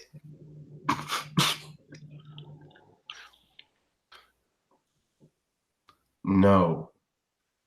What are you going to do with it? I'm not letting it get back to that creature. What do you fear? I fear nothing. Except that getting no. back to the creature? No. Make an insight on that. 23. With that, you see just in the unmovingness of his face, there is just the slight tone of his voice that changes, and you pick up on it, and you watch his posture relax a bit, and he says, "I fear my people will never get back home. We have been working now for months to find a portal home." And you think that that's your ticket out of here? The original owner of this is very powerful. Many of my brothers died getting it to me. And I know that once I find out how to unlock the power of this, and he bends it and holds it in his hands, I will be able to open a gate home. Where's home? Home is dark. Home lacks light. That's why we have stayed in these sewers. I wish I knew how to get there, but from here, I don't know where it is. Is it, you say it's dark. Is it, are you just trying to get back to the Shadowfell? I am not familiar with this term. It's pretty dark. I think. I turn around and I kind of whisper to Lastings that we're going to need a lot more light lanterns. I'm not touching any more rabbits. I love how you guys keep having this aside and then look back at him. I don't think they have lights. So I feel like, after not understanding anything that's being said, I think Big G's getting like a bit antsy. So, what he does is off to the side, he turns to his to Ratty, and he's like, "Oh, Ratty, look, they're just talking like this, and I don't understand what they're saying. And they just keep on talking like this, and they're not talking in common. And I don't know what's going on. Do you know what's going on?" And Ratty is just nodding with your hand. So, just a second, sir. One of my friends is unfamiliar with our dialect, and so I would explain in common And what while- we're discussing. Yeah, while he explains that to him, I want to ask Big Darkling. So about joining. I didn't know this was actually a thing. What do I need to do to join?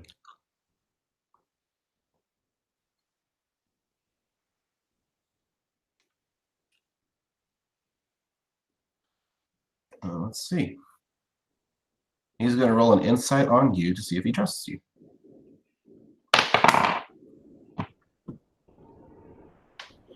Make a diplomacy roll for me.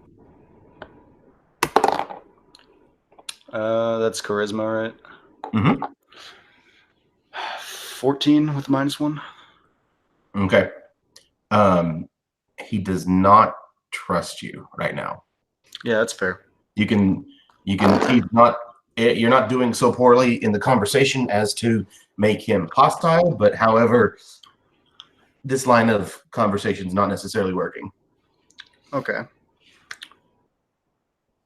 Well, I sort of say, that he's like explaining to me that these guys are from another plane, and I'm like, well, why don't we just contact someone with the mark of travel, see if we can get them back home or something.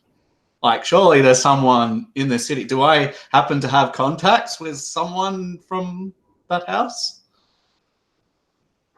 Any of us? We all are nobles. Yes, but that doesn't necessarily mean you're so much as friends with them for them to be contacts. They're another. We might know of people. Yeah, so it's Vedekar. It's a larger city. There's definitely going to be people from most houses in this city. Right. Surely we could talk to someone in the city with the mark, see if they know what they're talking about. And I say, can you translate for me? Yeah. Yeah, that's what I'd say. I'd say we may have a way home that doesn't involve the glaive. We just would need the glaive. He says, "Get us home and I will give you the glaive."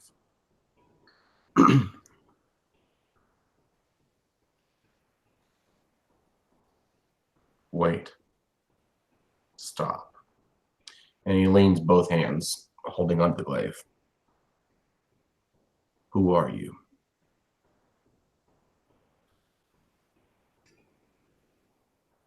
Well, you didn't tell us your name. I am Marak. I gotcha. I am Brother Lastings of the temple.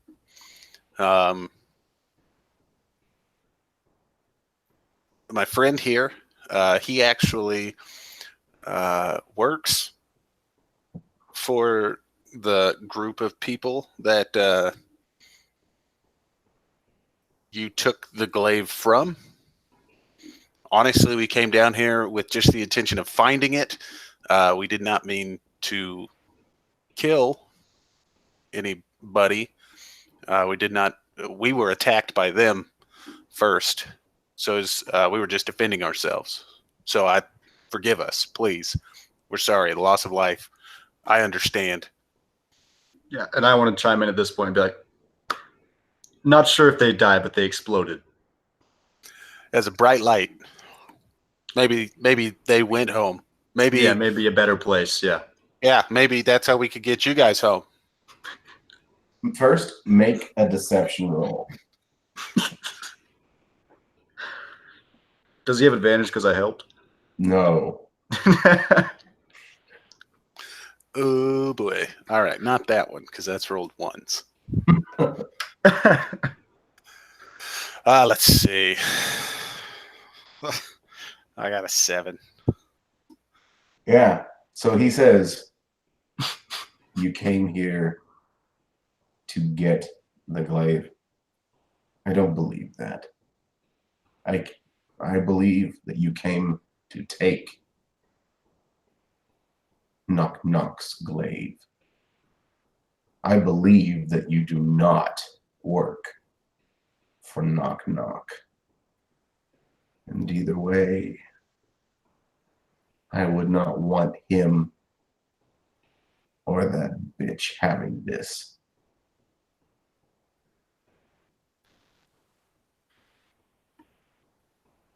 I want to ask is there a way that you will trust us? Something we can do, or like a token or something, anything that you would want.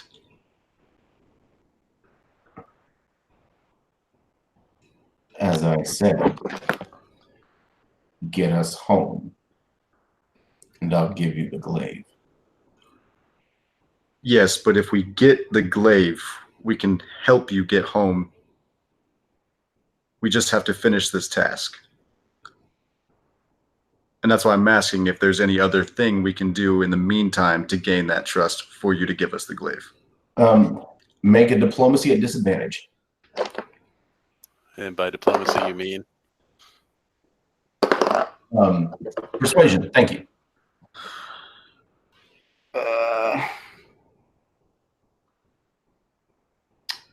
With disadvantage, 14 again. Okay. You get, at this point, his aggression, his stance has become more aggressive. More Darklings have started appearing from behind the dais, having climbed up on top of it with him. And he says, at this point, the only way you get it is from my hands. You have killed my people. You have fought your way here. You've come to me and tried to spin a story. Okay, I want to make sure this is in Elvish. What if we leave this one with you? I want to point to... what's his name? Big G. I don't know his name. Kondarak? Is that his last name? DeKondarak? Yeah. All right, I'm just going to refer to him as DeKondarak from now on. But I want to make sure he has no awareness of me mentioning him whatsoever. Yeah, I've got no idea. Oh, no. But when you say his name, that's the only way to say his name. No, I'm not saying his name. That's what I mean. I'm just like a little... Him, that guy. The little guy. And I think Lastings looks at him, and his eyes go wide, and he looks right at you, Big G. Roll a perception check to see it. No, I'm still talking. I'm still talking to my. And they keep talking, and I don't know what they're saying, and this is gonna keep on going. I think in common, I would say to Big G that he's unwavering on just giving this to us, and that the only way we can get it is from his hands. And go, well, I got a nice crossbow here. It's on fire, see? And all of a sudden, he kind of stops and he turns his ring on, assuming that Molinari's been talking to him in his head. Doesn't hear anything. And he turns it back off. And just is wondering why this planewalker doesn't necessarily have any insight. I move that we take a 5-minute recess until someone specifically made to help this situation is back. I am fine with that. Cool. Cool. So 5 minutes. We'll be Wait, back. what do you mean? I'm helping. I don't know if you and I are helping a whole lot. We're mostly talking about this rat. Cool. Okay. Behind. Sounds fun. That's all right. You guys are talking about a rat, and you've got Girsog just like, I don't know what's going on. I need the third person to translate for me. That's And- an advantage. And I'm continuing to totally not speak like Big G does. And It's it's- like completely different. And the guy that we're missing literally is the one who could be translating to you, and nobody knows that he's translating to you. Right. Yeah, sorry about that. Here, let's go ahead and take that 5, okay?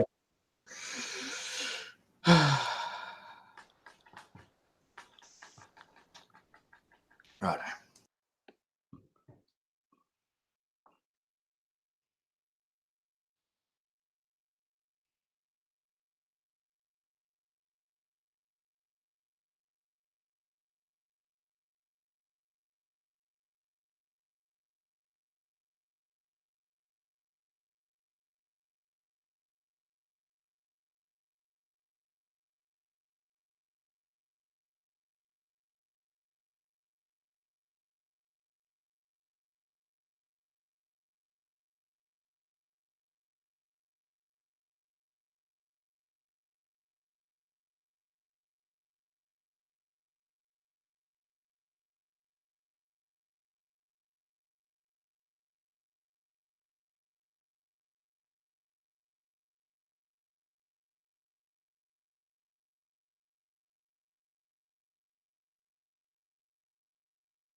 Hey, Caleb, could you give me a quick rundown of that conversation that I unfortunately dipped out of immediately after it started?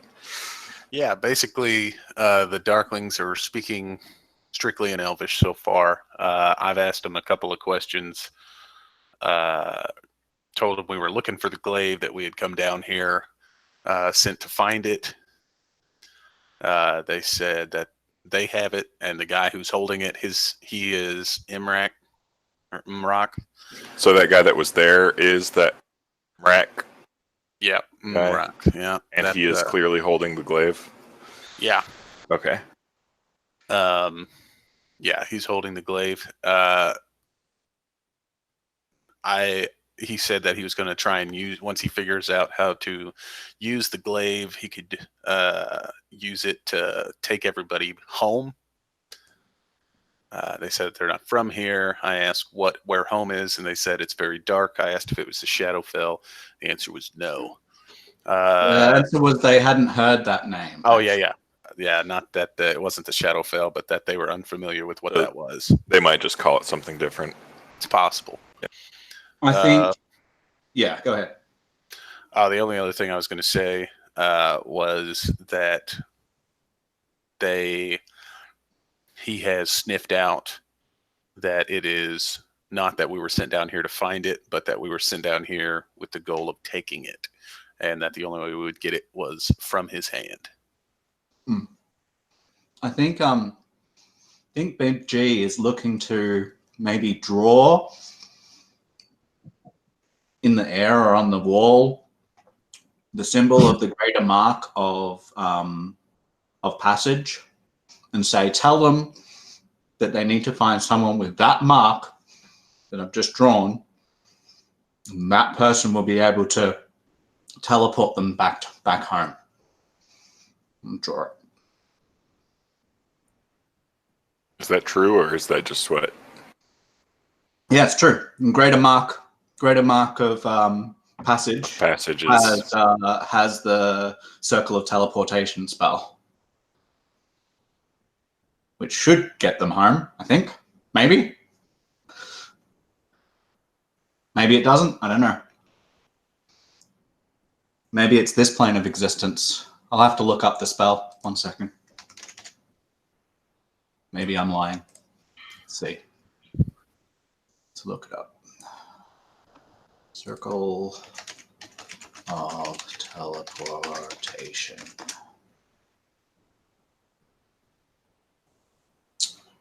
Where is that from? Yeah. Other than that, I believe Jarok is trying to join them.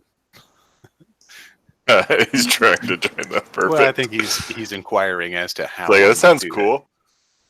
Maybe they're better than the hand. So it's the same plane of existence? Well, that's shit. Okay, never mind. I thought I was doing something smart. Apparently not. I imagine he probably still thinks that he is. You could possibly think that. I mean, it would come down to, do you know that there are other dimensions? Because I feel like if you knew there were other dimensions, you would probably also know that the passage does not get you there. I'm pretty sure everyone on it, well, most people on Eberron know that we have other planes or whatever. Well, and that's why we kind of halted, because Lastings would have just kind of turned to you. Yeah, and I kind of like the idea that maybe the conversation just triggered some memory, and I'm like snapping out of it, like, oh shit, like I wasn't here, basically.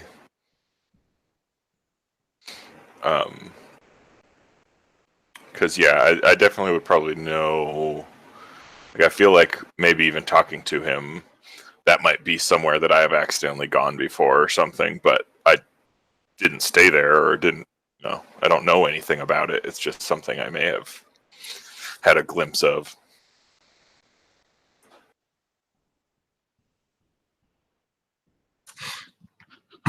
So cool. We're all back. So after that update, we'll go with what Lasting said and how he looks over to you, Molinari.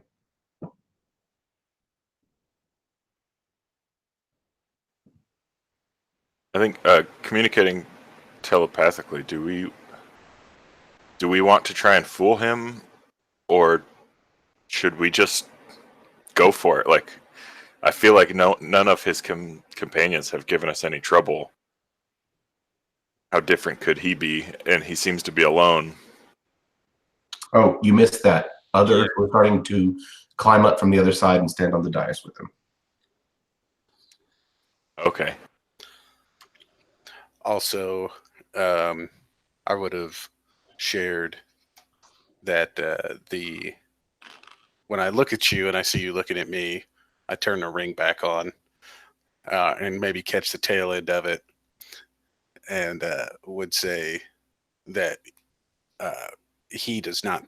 He thinks we're here to take it from him, not and not in a friendly way. So what choice do we have?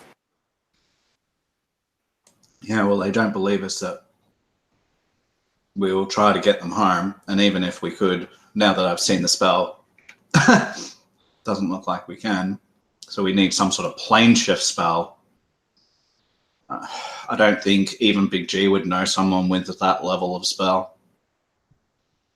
But what you can tell at this point is that somebody's here, that he's here, and knowing that much, that it's going to take somebody powerful, that whatever magic is getting him here is very powerful.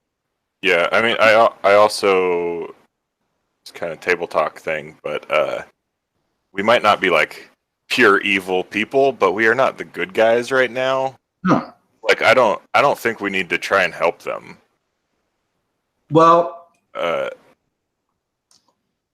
think Big G would want to know what brought them here. What was there some sort of malfunction? Like, why did they come to this plane if they couldn't get back?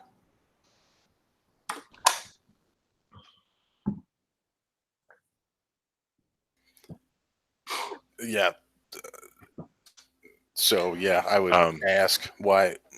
Any ideas how you guys got here? Yeah, what brought you here? My kin and I were out following the youngest on a hunt to mark a rite of passage. They got lost, and we assumed they had failed. So we went to look for them. We followed their tracks until their tracks ceased. Their tracks led, well, to this strange disc on its side. We came up to it, and we saw it, and we saw ourselves in it. The disc just stood on its end. And then the disc began to raise, and it slammed into the ground, burying itself. Our reflections faded, and we saw this world, this disgusting place. And it surprised us, and overtook us, and passed over us, and left us here. We would not choose to come here. How long have you been here?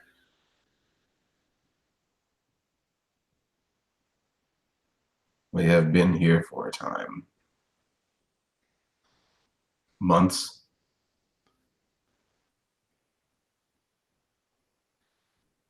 I think Lastings would unbuckle his shield and kind of turn and start to hand it towards Molinari, then pull it back, and then turn and see Jarek holding the rat.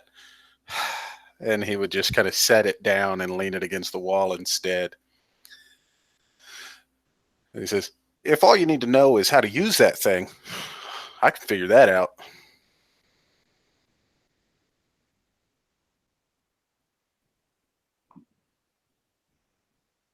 Is this truth or lie?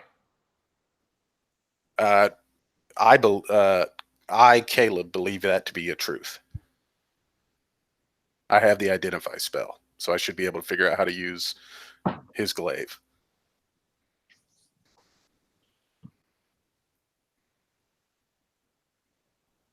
Okay, make a persuasion roll then. I am going to use it now because I think it might actually help. Okay. He kind of turns and he looks to the other guys like, come on, man, build me up a little bit. And that would give me, by adding 1 per ally. Does Ratty count as an ally? No, we'll say it's got to be a PC for it to be an ally. Fine. Then that only gives me a 16. All right. With that 16, excuse me.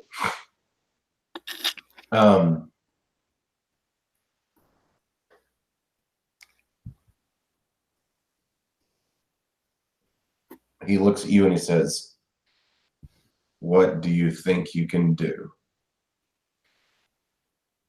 I think I can do what I said I could do. I can tell you how to use it. How? And he reaches into his sack and he pulls out a pearl and his Bible. He says, the answers are in here. Bring me that book. Is there... what do I think the likelihood is that they would be familiar with telepathic communication? Because I kind of want to talk to them like I'm God a little bit. Like I'm Caleb's God. You are, as far as you know, most people within Eberron could be You're not from familiar Eberron. No, I'm saying that most people that you've run into go, yeah, we know telepathy is a spell, and we know there are people who just have that ability. Okay. So you run with that how you choose.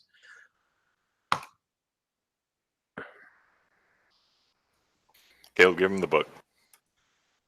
Yeah, I would say, based on our conversation so far, I don't think you can read it.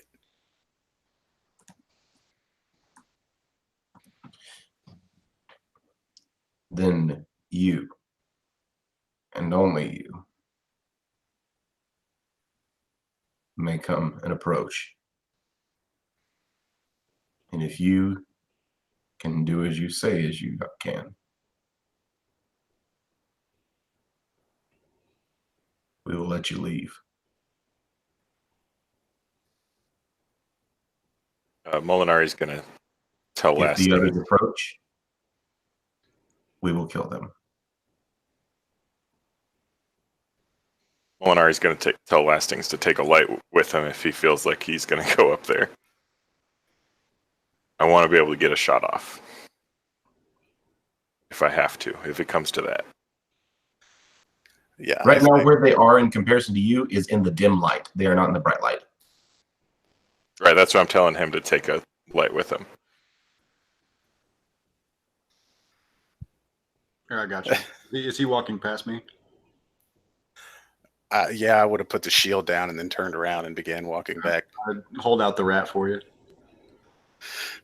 He kind of grabs it by the tail. And as he does, he just looks at you and mouths the words, "I'm sorry," and drops it. And the pearl lights up instead. So he would begin kind of making his way over that direction very carefully, kind of holding the book out. On the front of it, obviously, since it's the Bible, I just want to make it very clear that this is a holy symbol. Yes, I am there with you. Perfect. And the light and everything. And I would walk up there. The first thing that I would want to Okay, do. so remember, you're going to have to walk into the water, and then because the dais is raised higher than the walkway, you're going to have to climb up there. Okay.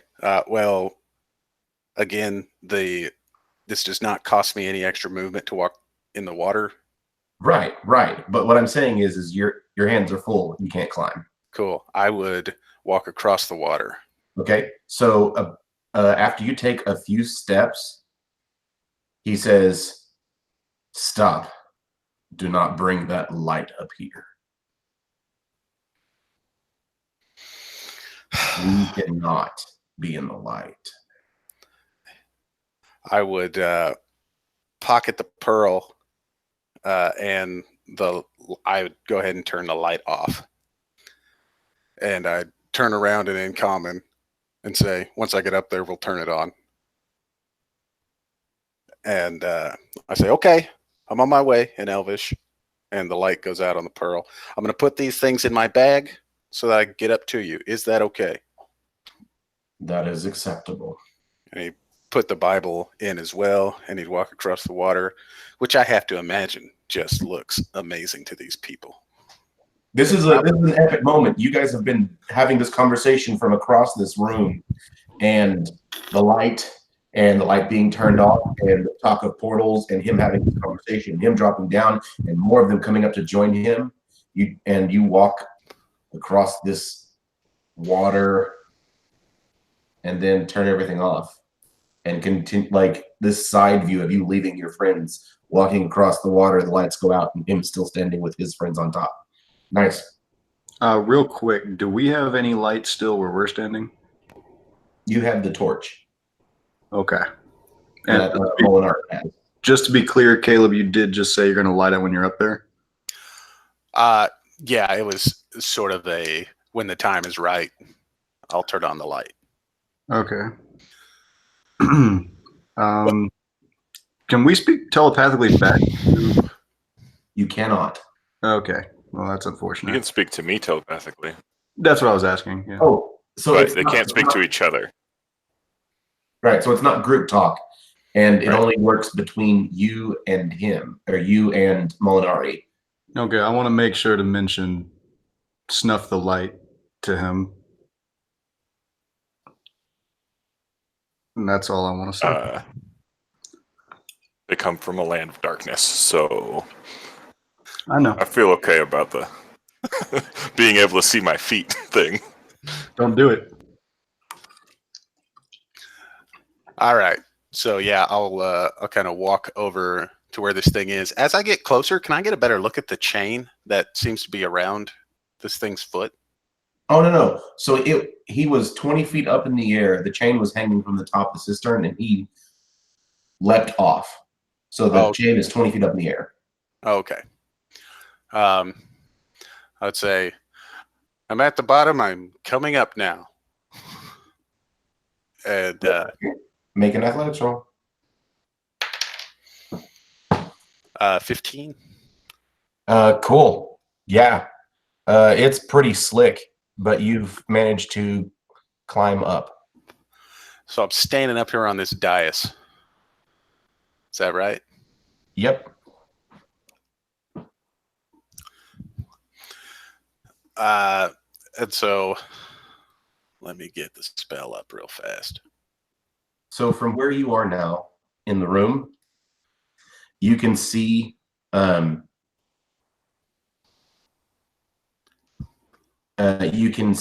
we're in darkness, you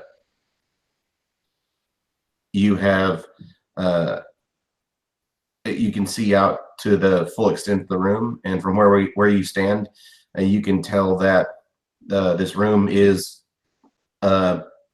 longer than 60 feet. Excuse me. How many of these darklings do I see? Right now, you can count a couple. Okay. But now I'm standing right there in front of Mrock. Mm-hmm. Am I bigger than him? No. I'm a pretty big guy. How tall are you? I'm not that big. He's medium sized. Okay. Cool. More medium sized than our dwarf friend. Okay. He's more medium. More mediumer. Cool. So I would say the only way that this is going to work is you have to give it to me. And I would extend both hands. Make a persuasion roll.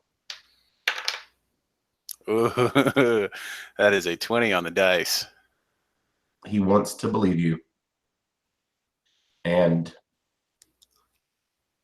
he looks at the two darklings beside him, nod to him. You watch them go behind you, and he hands you the glaive. As soon as I get it. Directly in front of you. Sure. From directly in front of him. With that, let's see. Since you're right there, make a perception roll for me. Disadvantage because it's at dark for you. Lowest perception is 16. Gotcha. So what you can see on him right now is he has the way he is dressed. He looks very humanoid. In fact, he looks more elvish, but like half elf. But we're talking like gray, black skin. Eyes are still faintly glowing. He has his hood pulled up. He is wearing all black. And oddly enough, he has a very intricately worked glove on his left hand, but his right hand is ungloved. Is he wearing any kind of armor or anything like that? Yes, he is. Okay. Just out of curiosity, what kind? Pull him up real quick. And for while you tell me this, Brother Lastings has worked under immense pressure in the past. I don't think he is, it's not an intimidation thing. He genuinely thinks he can figure out how to use this thing. So as soon as it's handed to him, he doesn't even notice the two walk behind him, or if this guy in front of him is trying to scare him for some reason. Notice in a good way, right? Yeah, I mean, he's aware of it, but he's worked with people over his shoulder before. It's some sort of leather that he's wearing, just off of that quick glance and based off of what you just said you're paying attention to. Okay. Are the two darklings behind him within vision of the rest of us? Like, are they technically closer to us now than him? Yes, they are. Okay. I want to do as inconspicuously as possible, put my right hand on one of the javelins just in like a ready position, but almost like I'm scratching my head. Okay, make a sleight of hand roll for me. Good God, I have large hands. Can I argue that he should have disadvantage because I have their attention? Or he should have advantage? Wait, yeah, hold on there. Whoa. Sorry. He should totally fail this because I have their attention. They're looking at me. No, it'll actually affect Mrock. Because it'll affect Mrock because he has your attention. It won't affect his roll. Okay. Because you're not technically, it's not helping him. Mrock's just focused on something else. Gotcha. Well, it was a 15 for all-encompassing purposes, so. Okay. You feel pretty good about that, and Mrock doesn't respond to it. Well, yeah, so he takes the glaive, and as soon as he hands it to him, he immediately puts it right down in front of him, and he kind of gets down on his knees, and he reaches into his bag, and he's like, I'm just getting what I need. And he pulls the Bible out, and he sets it down, and he pulls that pearl out, and he sets it down in front of him. And this is a ritual that takes a while to cast. So the Bible just right to the middle of it, and takes the pearl and sets it in the middle, and he puts hands on either side of it, and as he does, the words kind of I don't want to say that they light up because I'm not trying to give off the wrong impression, but perhaps for a moment they sort of glow and they lift off of the page and sort of swirl around, and this happens for about a minute, and as the last I don't know, 10 seconds or so, the pearl actually begins to kind of give off a like heat lines, like you would see from like a grill burning or something like that. So you Cool. can see the heat kind of coming off of that. Yeah, I cast Identify on it. Does it only take a minute to do it as a ritual? Well, however long it takes to do it as a ritual, I guess it's probably 10 minutes. It's times 10. Okay, yeah, so 10 minutes. So then, yeah, that's what I do. So in the last bit of it, Marak is starting to become impatient. Yeah, I'm in the middle of this ritual. I'm not going to. I can't hurry the magic along. It takes as long as it takes. Okay, you can. You're becoming aware that he is becoming more frustrated. Sure. And the ritual succeeds. Okay. Then with the glaive, I learn if it is magic, any magic imbued onto the object, its properties, how to use them, whether it needs attunement, how many charges it has, if any, whether any spells are affecting the item and what they are. If the item was created by a spell, you learn through, or which spell it was created, blah, blah, blah. All right. So you get this pit in your stomach as you realize this glaive is nothing more than a +1 glaive. And I think the last thing that happens at the end of the ritual is I pull the pearl very quick out of the book, and it sort of slams shut and falls over. And I put the pearl away, and I grab the book, and I kind of put it in my pocket, and I say, well, I don't know how to tell you this, man, but there's nothing special about this. The magic must belong to the owner, not to the glaive. What? It's true. You're lying. No, I'm not. You're lying. And he reaches for the glaive. I would probably grab it with both hands and say, no, I'm not. Why would I lie to you? You've come to steal it for that witch. Look, You want it back. Look into my eyes. And at this point, he is enraged in the deep end. You are telling him that what he thought after months of trying to find some way to get home, he thought this was the key to getting home. You are telling him it's basic. Yeah. And he is enraged. And in that one hand that's gloved, you watch appear you watch him close his hand, and as he closes his hand, a pommel appears in it, and slowly the blade comes out of his hand. Give that back now. Says, okay. Listen, we weren't trying to do anything crazy. All I'm going to say here, I guess what I'll do is I'll keep a hold of it, and I'll sort of reach out to extend it to him. And as he reaches for it, I am going to cast light on it and attempt to jump off of the dais backwards. Cool. So you cast light on it, and we roll initiative. That is beautiful. So now there is bright light in the center of the room. And from that bright light, since it's in the center of the room and it goes, that's also It's a 30-30, right? Or is that 15-15? So that means now the entire room is out of darkness. The furthest parts by the wall are dim light, and the center is all bright light. And all right. I love that off the side. Mike's already going, gaslight on it. Yeah, that was telepathic.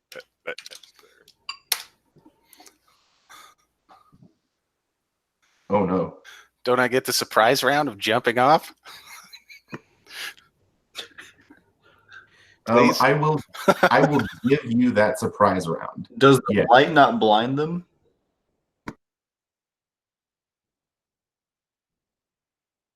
It does not. What happened to them? We can't be in the light. You'll see. Maybe their AC is lower when they're in the light.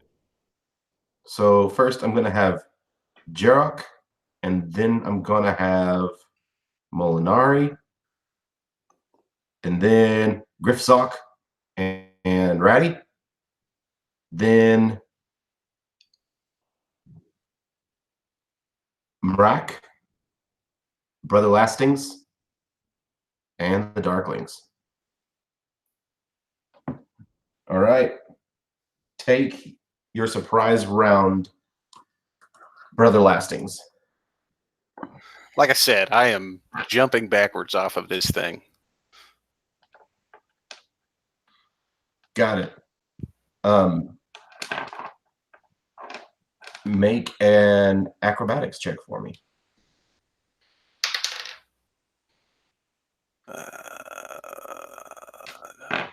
That's a 19.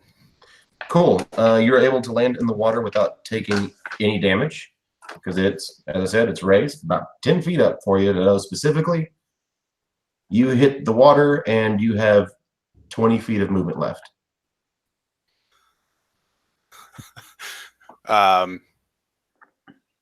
So this has the light on it. The glaive does. Mm-hmm. Are you taking it with you? Yeah, I had a hold of it and I'm jumping down. Okay, I'm sorry. I was under the assumption that you lit the glaive up and left it there. Yeah. No, I had a hold of it with both hands, lit it up, and I'm trying to jump backwards. Okay. Yeah, but with that 20 feet of movement, I'm in water. How deep is the water? It's sewage water. Gross. Well,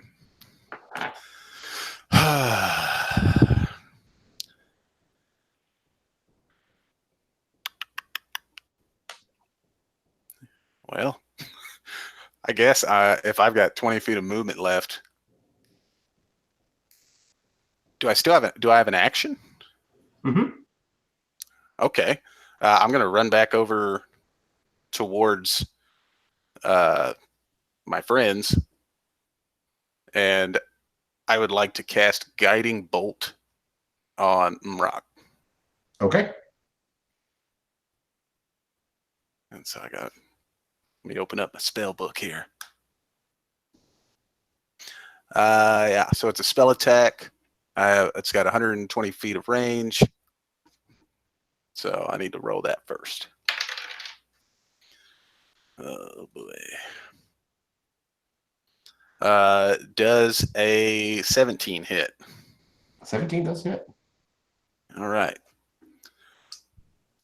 So I only have a second or 2 second level slots. Oh, I have 3. Nice. But I got to use the second level slot because I haven't used those yet. So that is actually 5d6.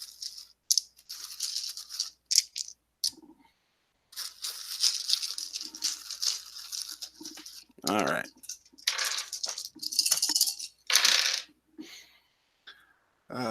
We got is 17 damage. And the next attack on the target has advantage because he is faintly glowing.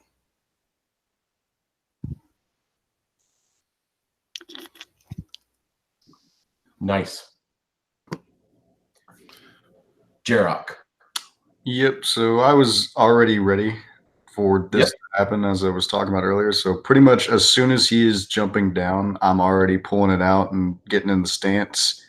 And by the time he's shooting off his bolt, I'm taking about 2 large lunges forward and just tossing the javelin.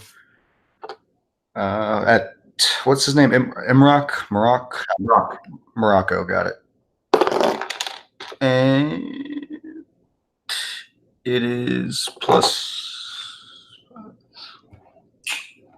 19. 19 to hit. Yep, That'll do it. nice. I believe it's a D6 on a javelin, right? Yeah. 3 plus 4, so 7 damage. All right. Guys are good, doing good. Molinari. Oh wait, do you want to move? Do you want to do anything else? As a bonus action, I'm gonna give a big thumbs up to Brother Lastings as he's running, and be good.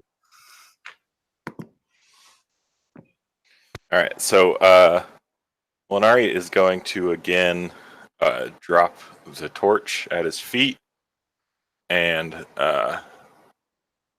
a bonus action, he's going to cast Hail of Thorns on the arrow he is about to launch at. How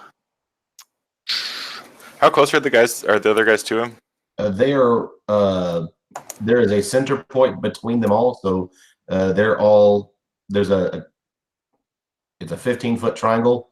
So corner, space, corner, space, corner. Okay, then I don't know if I want to. So if you basically if you put it between them, you can hit them all if it's a 10-foot radius.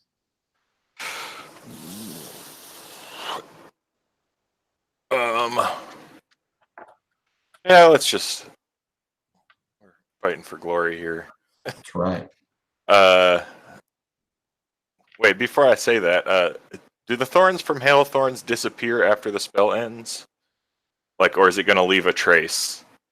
Don't know. Because one of the objectives of it doesn't say in the spell description in the player's manual.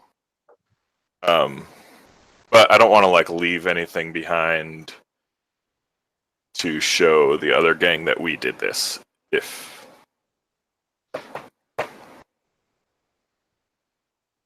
Let's see. It says It's a concentration spell, so I Yeah, feel yeah. like as soon as you've it seems like it would disappear. yeah. Let's say it would make that easy. Okay, so yeah, I will aim for a central location then, with Hail of Thorns attached to that arrow.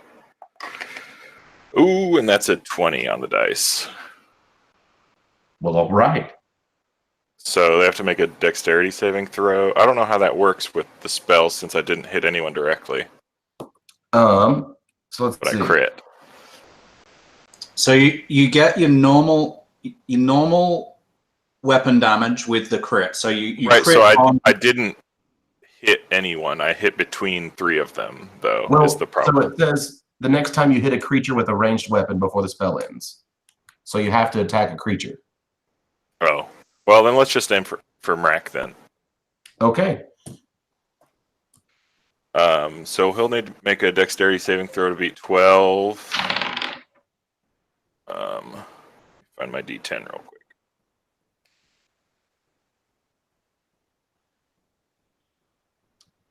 Mrak will not make it. So he is taking 7 damage from the thorns, as well as anyone 5 feet from him. And then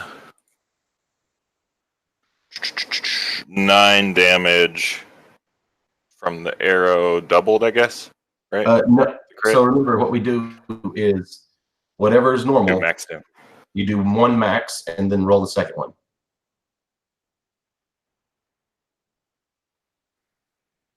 Okay, does my bonus damage apply to that? Yes, but it doesn't double. Okay.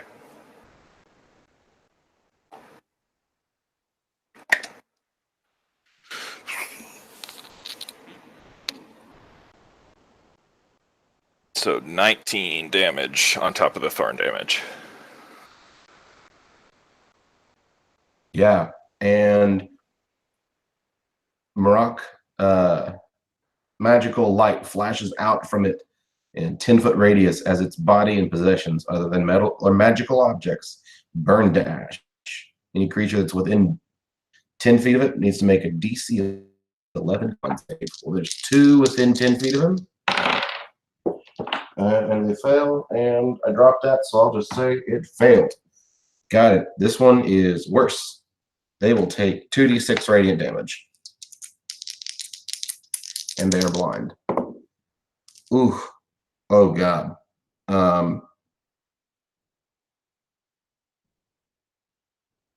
Yeah, those two take a lot of damage and are blind. And you can see that the light has, and he explodes. It just blows back the 2 Darklings' capes, and their hoods come off their heads, and you see this patchwork of hair and flesh and these beaked, weird, odd-looking faces, huge noses, fangs and teeth. Some of them underbites, overbites, look terrible, eyes glowing, their capes billowing behind them, and it just looks like the light is tearing off chunks of their flesh, and they look like they are doing really, really poorly. But Marak is gone.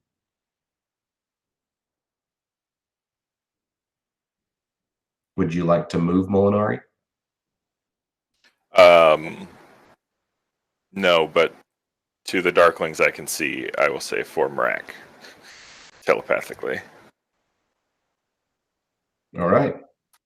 Yurfsock. All right. They're all up, aren't they? There's none of them that are down on our level. Right. You only see 2 more. Right. Am I able to see where these ones came from when they joined Marak? Yeah, they climbed up from behind the dais. Right. So I guess I would send Ratty around there to like guard that area. Okay. But there's no actions that he'll take. He'll just dodge there. Okay. To get back around there, it'll take his move and his action. Once he gets into the water, he won't be able to get all the way back there because once he gets in the water, it's difficult terrain. All right. Well, he'll make it as far as you are willing for him to make it, with 40 feet and then 20 feet, I guess. But yeah, so that's, with the intention of if we see any more coming from that direction, he can then do stuff. Because he certainly can't get up to that level. Like, he can't climb. And then I would shoot one. Go for it. My bow is still glowing with fire. That is like a 26 to hit. Absolutely. And I'm doing... Okay. Well, fire damage is terrible, but I did pretty good elsewise. It's going to be 12 points of... Sorry. Yes. 12 points of piercing damage and only 1 point of fire. That's all right. That 12 points is enough to cause that one to die. Okay. And there's one more Darkling left up there. And it explodes in light, but everybody up there is already blind. Would you like to move or anything? Would there be anywhere that would gain me a better view of where they came from on the other side? If you would like to start strafing against the wall and do that, you feel like you'd be able to see better, but it's going to take more than one movement to do it. Well, I'll get as far as I can with one movement. Okay, cool. And Ratty moves on. Makes his run around everything. Yeah. Cool.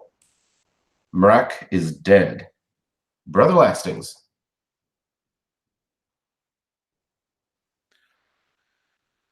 I think.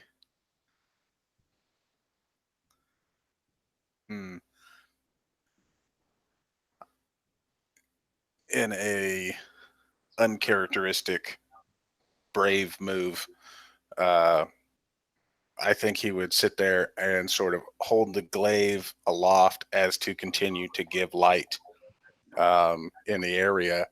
And I'm just going to take the dodge action. Okay.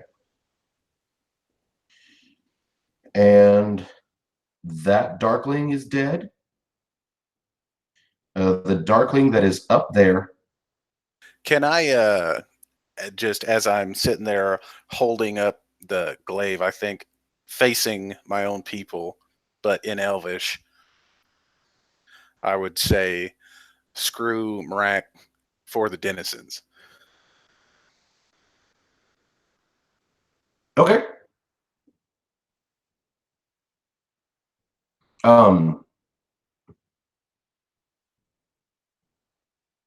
Sweet. So then the next thing that happens is the Darkling that's up there is going to start. Let's see. He's hurt. He's blinded. You watch him attempt to run away.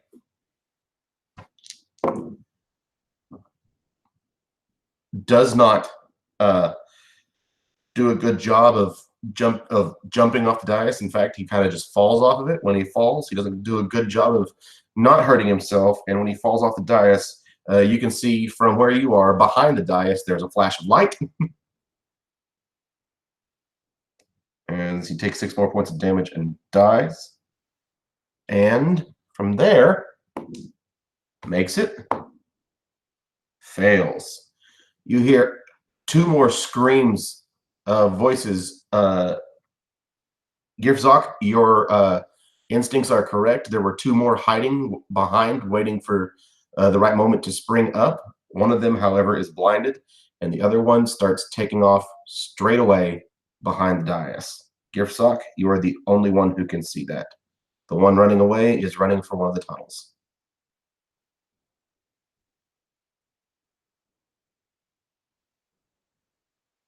Jarok. Well, I couldn't see anything that happened over there. Could I hear the screams though? You absolutely. So you assume that there was somebody else back there. Okay. Because when that explosion happened, something responded to it. I take about half a second to chuckle a bit when the thing falls and dies. So just about Well, then you should. start running after the area where the noise was, or whatever direction. Oh God, your name, Mr. G went, and I'll just take my 30 feet that way because I can't see that well, I guess. Okay. Cool. Molinari.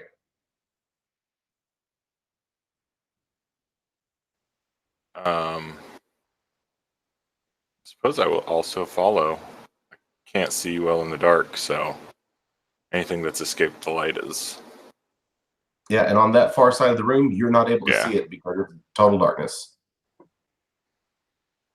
So I'm just gonna follow with the group, as they've made chase. But that's about it, I think. All right. Until I see something, at least. Gifzok. I'm totally going to shoot at that one that's trying to run away that only I can see. Go for it. Oh, sorry. There's 2 of them. One's blinded and it's closer, and then there's one running away. Yeah, I want to target the one that's running away. Okay.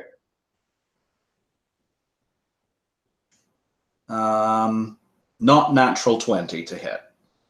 Okay, that'll hit it. With 10 piercing and 4 fire damage. 10 piercing and 4 fire damage. Nice. That one explodes in a flash of light. All right. And being that could Could Ratty move up to the other one that's blinded? Let's say yes. I'll command Ratty to bite. Ugh. Only a 12. You have advantage because it's blinded. That would be a crit. Do that damage. Which would be lots. It'll be lots. 15 plus 2, 17. And it explodes in light as well. Okay. Ratty, just because we continue to see it, we'll just say for story purposes, Ratty, again, sensors messed up. Because it seems to always be the one to get blinded when it's nearby. Yeah. So Ratty's like, and it looks back over at you, just still shaking its head, like, can we fix this, please? And Fixing you tomorrow when I've had a long rest. and then everything goes quiet. And all that you hear is the sound of the sewer / Zen garden. I would like to paint a sign on the wall of this place, and it's going to say this.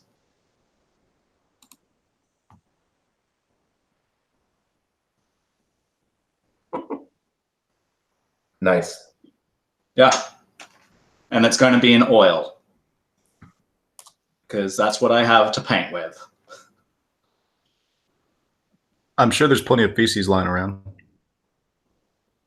Well, I mean, we could mix oil and ash. Yeah, sounds good. Oil and ash. Painted on the walls. That's making it extra personal. And for those that can't see the chat, it says Knock Knock sends his regards, but it's all misspelt. It's spelled, for those of you in the States, as if it was spelled by the cows from Chick-fil-A. Yeah. All right. So from that moment, what are you guys going to do? Like, how do you you feel pretty good about how you are achieving your job? How, like, each of you, how do you want to take care of this? What do you see yourselves doing? First things first. Once it's quiet, all you could probably hear, among other things, is him, Lastings, holding this thing over his head, just kind of murmuring like, please keep me safe, please keep me safe, please keep me safe, please keep me safe. And then it's real quiet, and he realizes he's the only one talking in the room.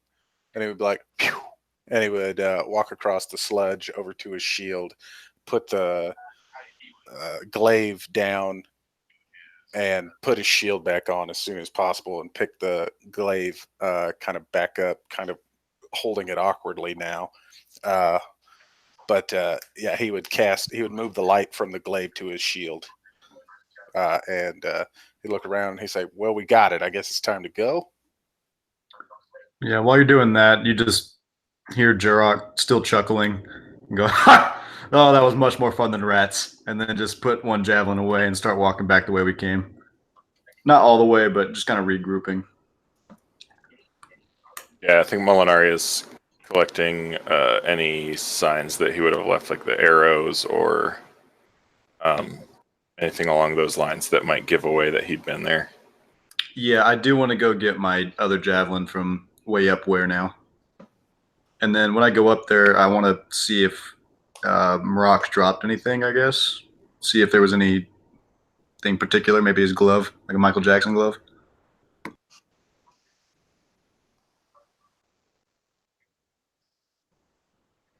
There's some crossbow bolts around too. Perhaps we should pick up.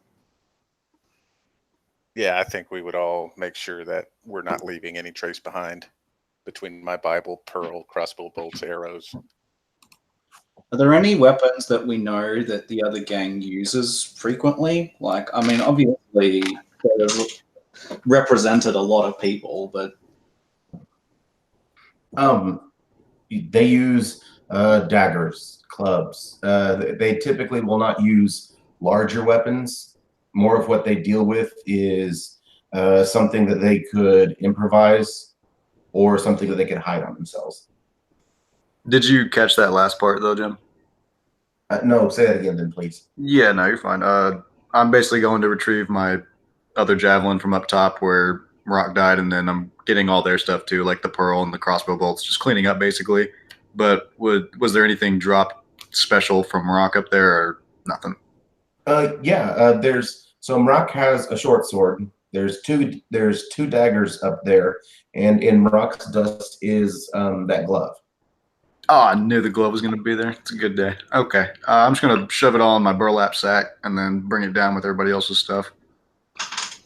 I've got a common dagger in my pack. What I'd like to do is I'd like to this framework. I'd like to like hit it against the metal of the framework until it's like battered, and then I would like to wipe it down and then casually just leave it there for evidence. And then once I get to the bottom, I'm going to kind of lay out the stuff from the bag. So you said the short sword, the two daggers, and his glove, correct? Mm-hmm. Yeah, so I'm just going to lay them in front of, I guess, I don't know if we're all kind of grouping up in the same spot, but wherever Lastings and G were. And let's mark these then, because since all these blades look different, look different than what you've seen, let's actually put them down as the Darkling daggers, the Darkling short sword, because they are obviously not traditionally made. There's something about them that sticks out that will always just make things, it looks unsettling. And the glove as well. This does not look like common leather. It's leather, of course. You have no idea just looking at it what creature its hide came from. This is not, again, it's an unsettling glove.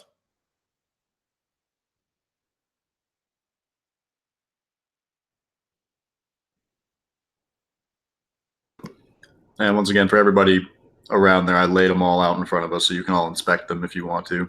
I seem pretty uninterested because none of these things, including the glove, fit me, and I don't use small weapons. So the glove is a medium-sized glove, and the short sword is medium-sized. Still too small for my character. Okay. It's got to be big.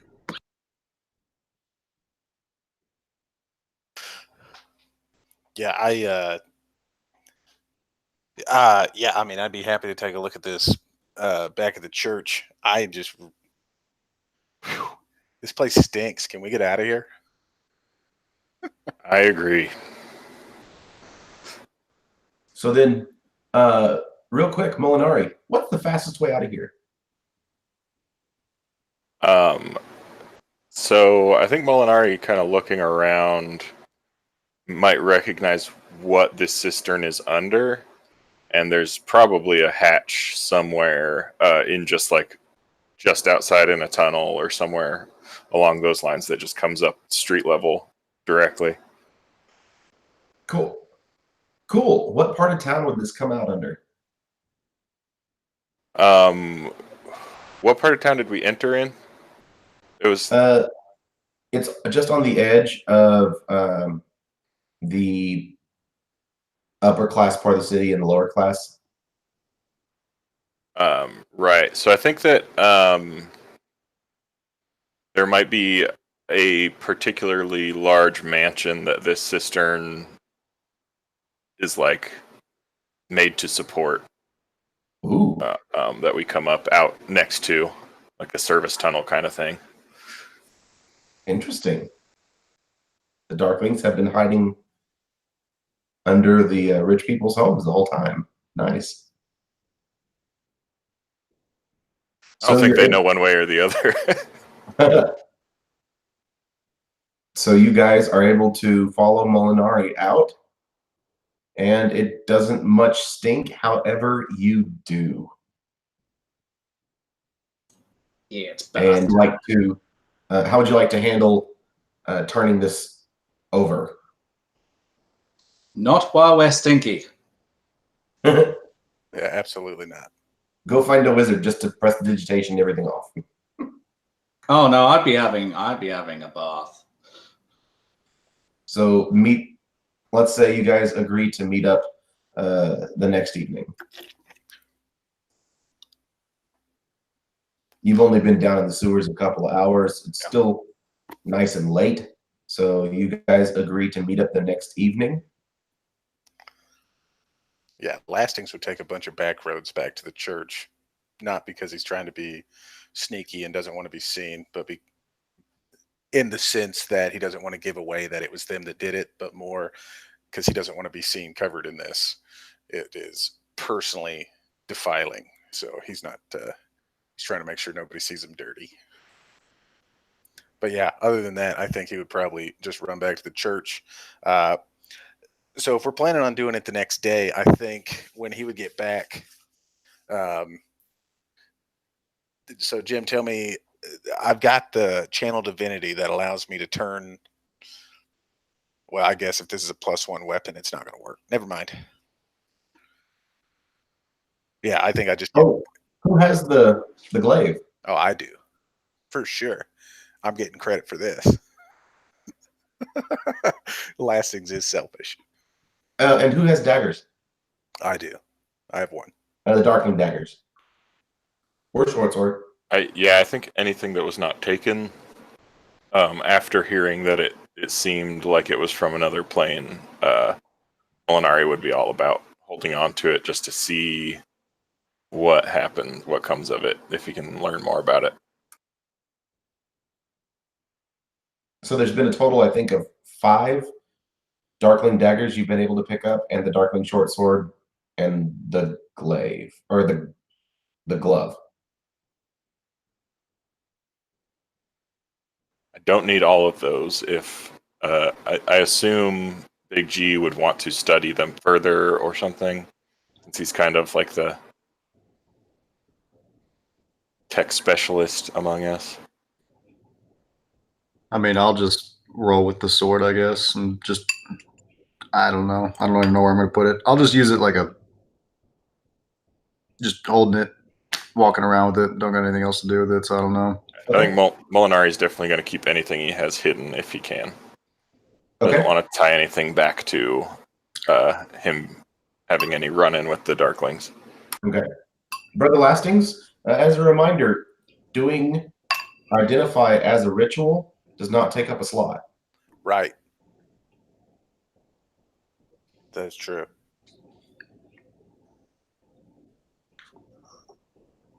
Anything from you, Gipsog?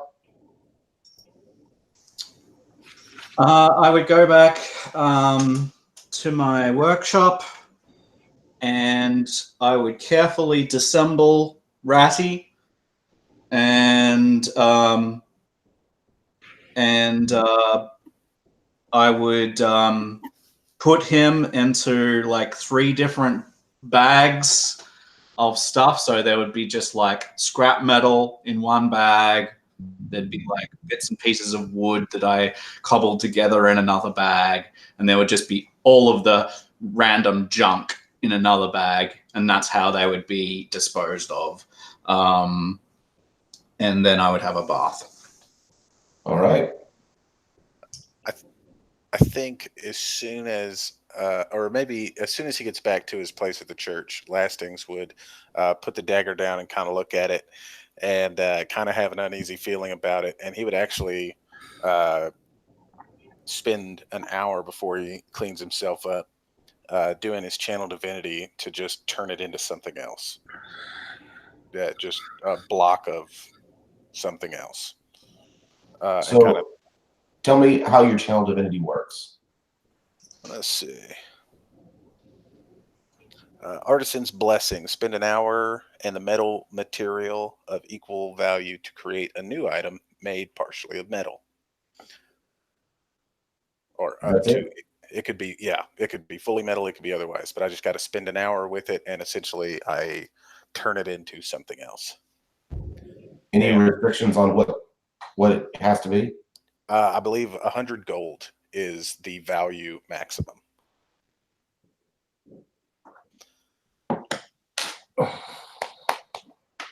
No, I mean, like, is there anything that stops it from working? I don't believe so. I can look it up real fast if somebody else wants to do something. Okay. You said this was the next evening that we're catching up. Correct. So I would have my manticore back. So using,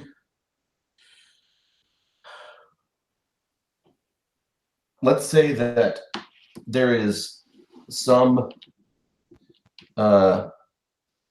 continued piece that you're able to use that causes it to, that whatever you create continues to work of its own and follow commands, rather than just be a wind-up that follows strictly commands. And you find that this piece is still diseased. So I kept a piece of it? Does it? Let's say so. Right. That like whatever the part that you've used to find to make it powered. Okay, so its power core effectively is what's diseasing it, which means that it's still diseased. Is what you're saying? Okay. And by the next day, it only loses one more hit from its max. Yeah, I think I probably would have told him to come see me later.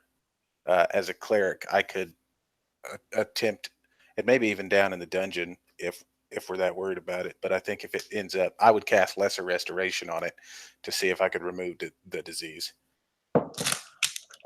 Let's check.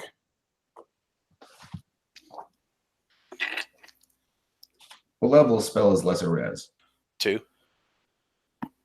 I think you're going to be good then.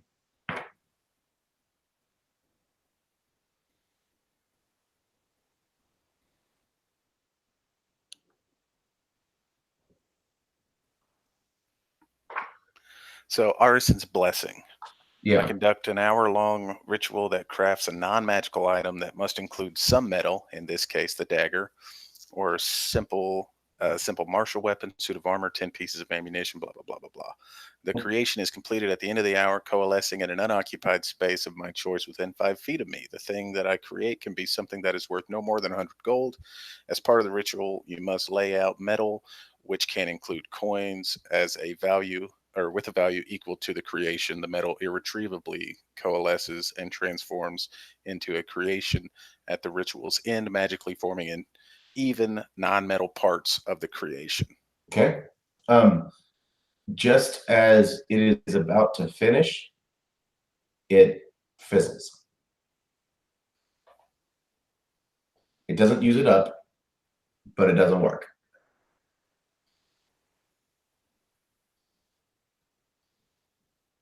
So then I would read that as it's magical. Safe assumption. Okay. Then I would cast Identify. You're going to cast it or your ritual? I'll do my ritual. I've got free time if this is going to happen between last night and the next night. Okay, then we'll just assume that you take care of it. Yeah, this is a +1 dagger. Okay. Very good.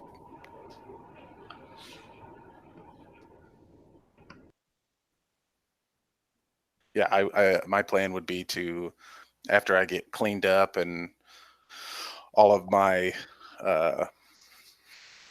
armor and stuff like that was also cleaned up, I think I would probably take pieces from, since I'm familiar with the Smith's kit, I would try and put doodads and baubles and things like that to make this glaive look like it's not Knock Knock's glaive, so that if a denizen saw me with it, they might not recognize it. Okay. So any marks on it that, like if it's got a specific hook in the blade or something like that, I would put a vice over the things that make it look special in any way. Don't we have to take it back to? Yeah, I'm not changing its makeup at all. I'm just putting things on it so that it doesn't look like what I'm trying This to is pretty conceal. ribbon on this. I'm put a casing around the blade. Yeah, I mean, yeah, I'm just trying to conceal it. Okay. Okay. But yeah, other than that, I just put regular robes on and I'd go meet the guys. Awesome. So then, next day, you're all able to meet up.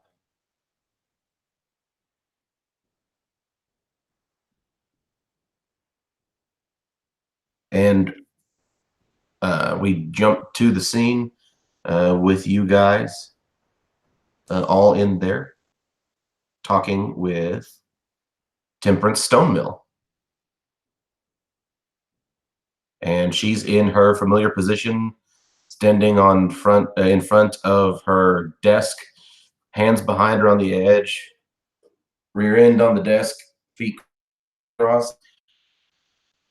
Reminding you, she's the no-nonsense dwarven lady who is the speaker for Spherica. And she's looking at the four of you. Yeah, I put the glaive up on her desk and take off all the junk, and it's literally probably just junk. And sort of as I take it off, just kind of throw it to one side of the room, take something else, throw it on the ground on the other side of the room, essentially somewhat leaving garbage. And then once I put that down, I would go back over to that couch and I would kind of jump on it and have my legs kicked out, kind of lean back and reclined in the couch. Jarek, how are you in this room? Same way I first entered. I walked up, presented myself, and gotten down on one knee and looked at the ground. Every time you do it, the other three of you see her just laugh and shake her head. Your sock? Yeah. As per last time, case the room, see if there's anything valuable in there that wasn't there last time. Take a seat. Be fairly wordless.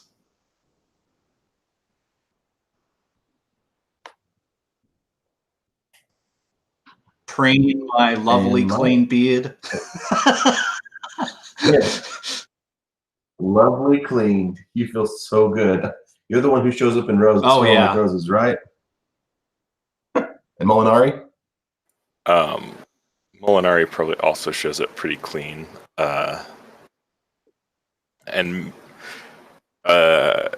If we're meeting at that same brothel, I think that it seems like Molinari has been there for a while, but not been like taking advantage of the business. He just was hanging out there. Okay. Like he has friends that work there, kind of thing. So when they're not with the client, he's just there. Was that nice black currant ale or something? Was that local? What was that from? I'm trying to think of what it was from. Where we got the black currant ale from? Was that a different game or was that this game? I don't remember. Okay. Never mind. I don't think I know what you're talking about. So that either means that it's from a different game or something off the cuff from the last game. She looks at you and says, well, that's a success. You've brought back the glaive. And so far, we've not heard anything at all about the denizens coming after us. other darklings having pinned it on us. We have heard of a interesting message left on a wall in the sewers underneath Lord Ryzoth's house, nonetheless. Very interesting. And she leans forward and smiles. I do hope it was you.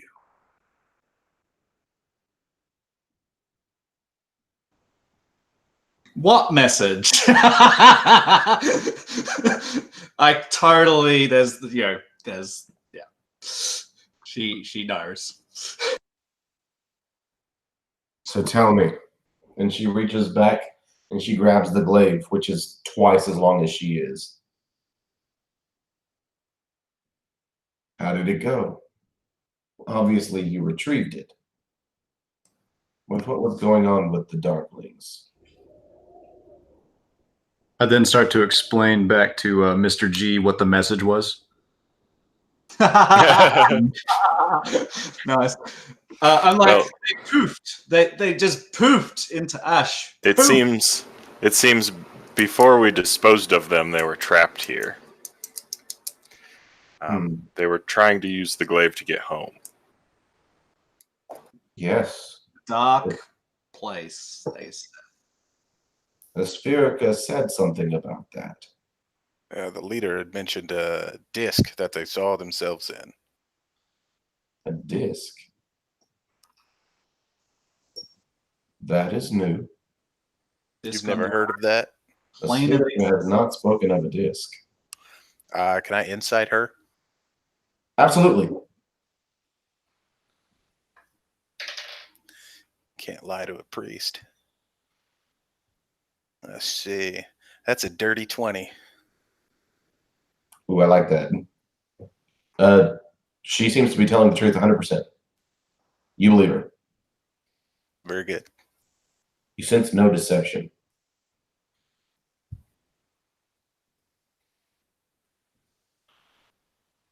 Very good. I think there was talk of a reward. Of course. Of course. For succeeding in bringing it back, told you I'd be giving you 100 gold.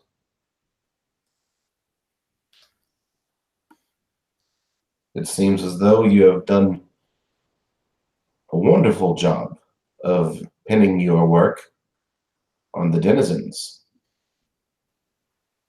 And so she goes behind the table, or behind her desk, opens up a drawer with a key, and she sets out 4 sacks, 4 small coin bags.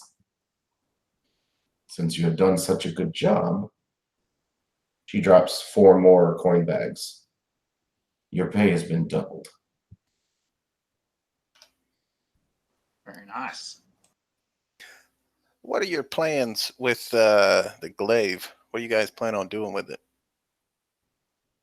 It's very interesting that you should ask.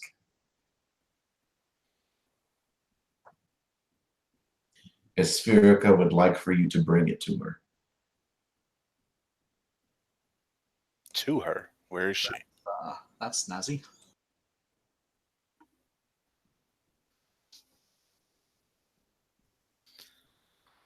Is she nearby or? Of course. Of course she is nearby.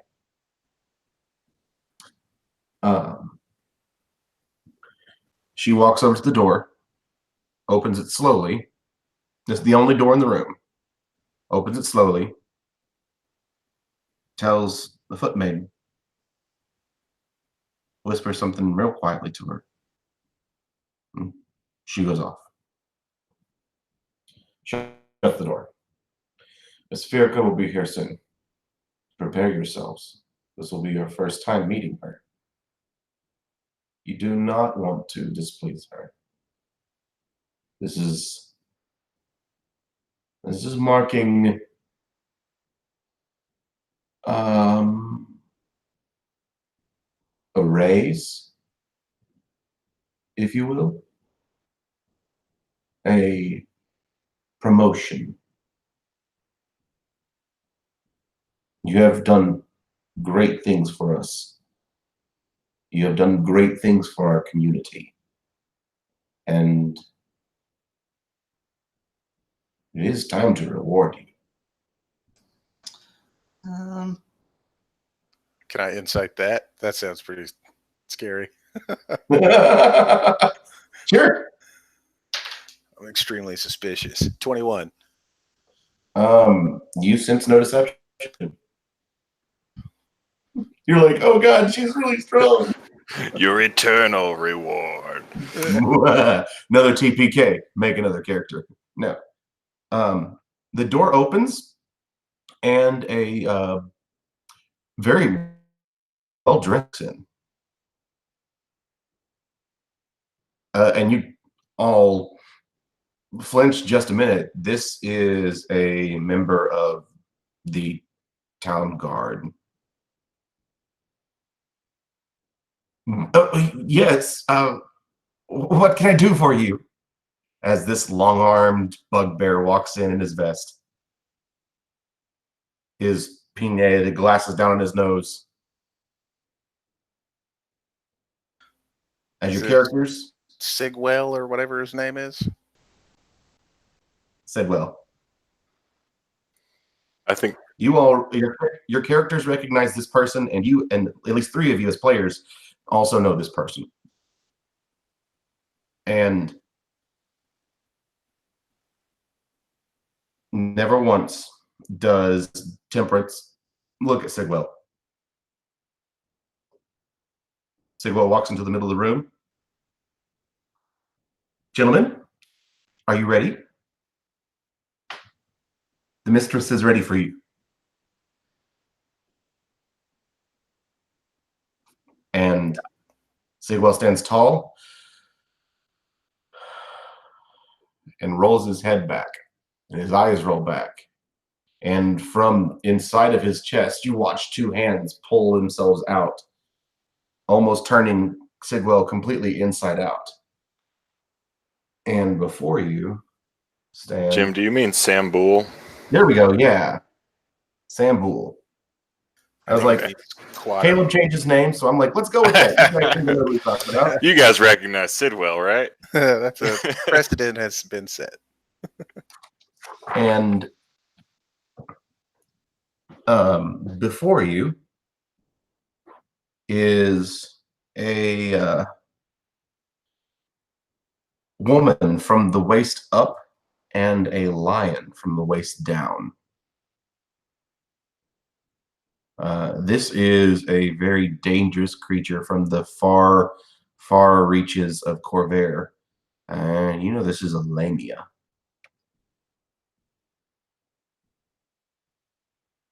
Sorry, a labia?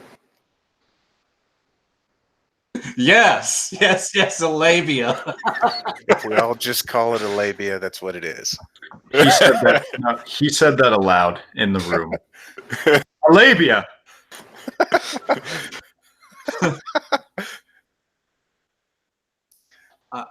Okay. Yeah, I think I would probably stand up and sort of kind of walk back, sort of backpedaling, kind of looking at it a little bit, squinting, things like that, over to where the desk was and grab the glaive. And she just watches you walk.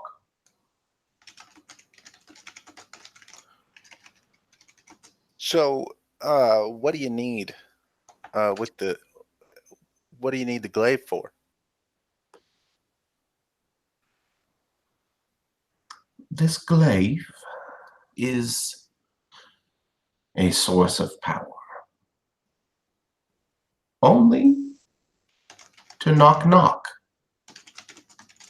However, it is also his symbol of authority.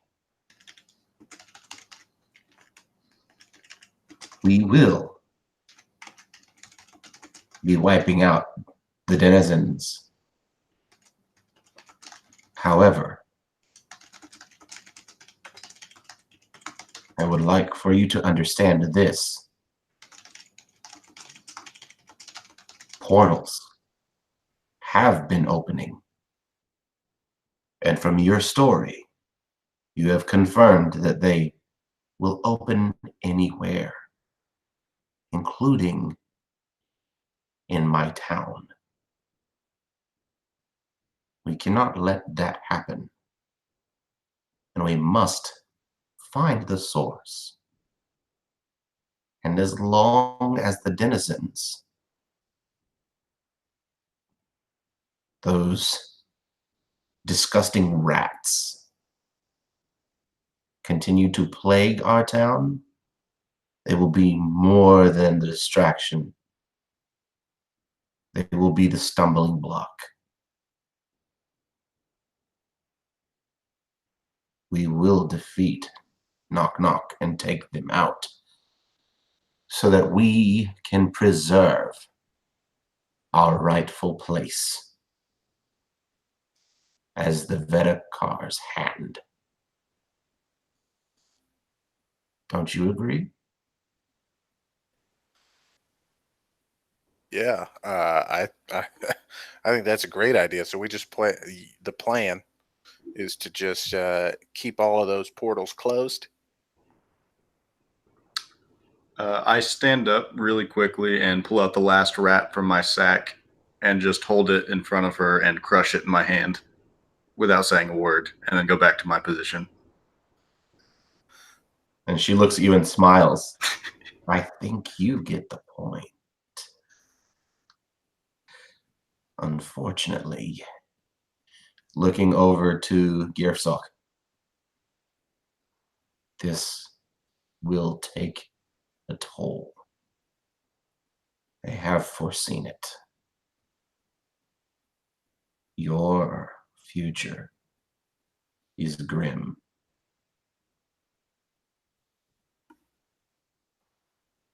And you, looking over to Molinari, will be interested in what is happening triple fold, not only to your town, but to your specific skills and your heritage. I hope this inspires you. Yeah, I think Molinari kind of just, not even thinking, grabs a hold of the token around his neck that is basically his only tie to his parentage.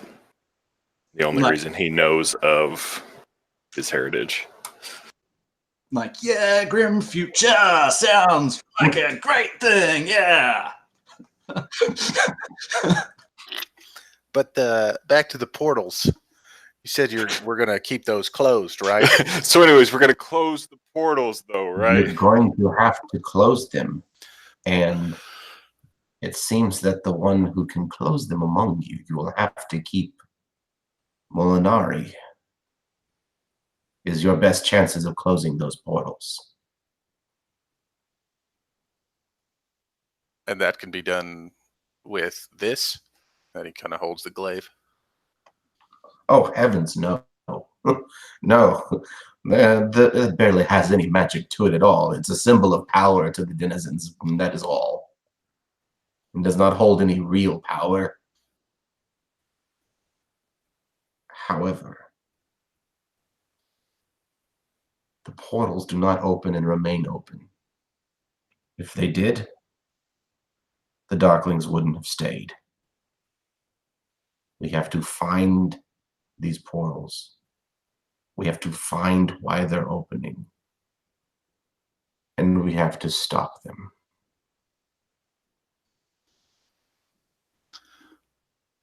I think now, having a new hand, every hand needs fingers. Each one of you are a specific hand of our organization. And I guess looking over at, specifically at you, Gearsok, Your pet could be a thumb. The only way to Hand. Yeah. grim hand. The only way to close is for all parts of the hand to work together.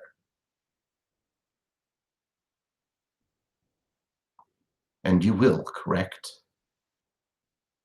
She looks at you very menacingly.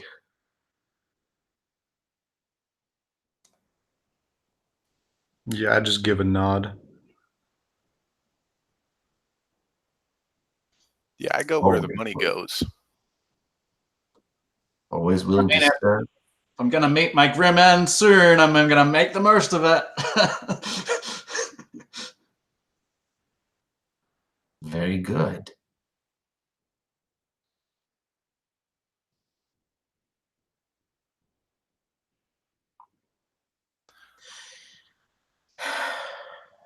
Gentlemen, a boon. And she reaches back into a pouch on her back hip and brings out each a scarab beetle.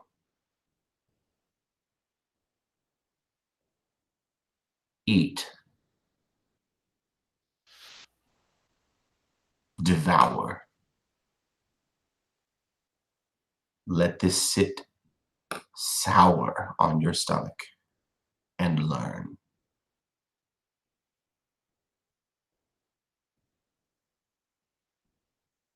And the beetle is just crawling and scampering while she's handing them to you.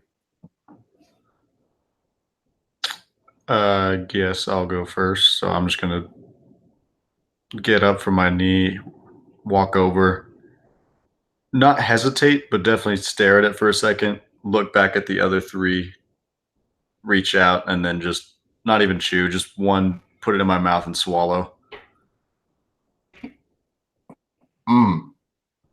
Oh yeah, make a con save.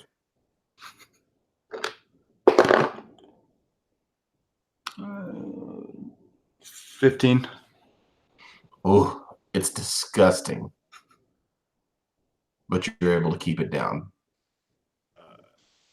Yeah, The pain rises up in your stomach, and you're able to shrug it off. this will be far from the first bug eaten by Molinari, and so he probably nonchalantly is just like it's just another day. Roll that con save. Yeah.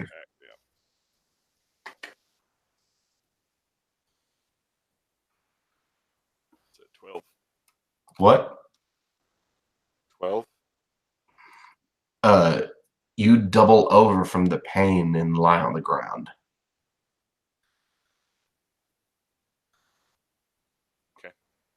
Yeah, I think seeing that happen, he kind of looks over at Big G, and he grabs the scarab and says, "Well, bottoms up," and he casts Bless on himself and Big G,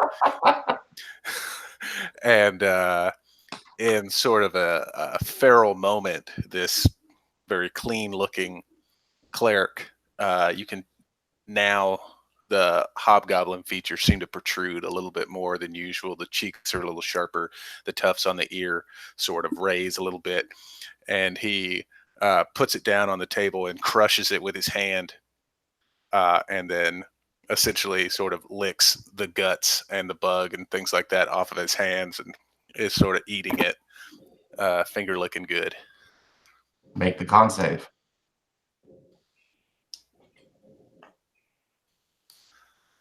Let's see. Would you say everybody in this room's my friend and an ally? Yes. Perfect. So then that would give me a dirty 20. You respond in the same way that Jarok did. You feel this pain rising up in your gut, and you're able to hold it down and keep a straight face. You're muted. He has like a straight face, but he has like a quick twitch, like, and then he's just back to normal. And it's like, I'll walk over and give you a big slap on the back after. Pretty hard, too. I want it to feel equally as bad as that bug did in your stomach. So I have like a full cooking kit. So I'm gonna like I'm gonna pull out like some paprika. As you're starting to like salt and pepper it, she's like, eat it. yeah, it's only only lasts a minute. Oh, okay.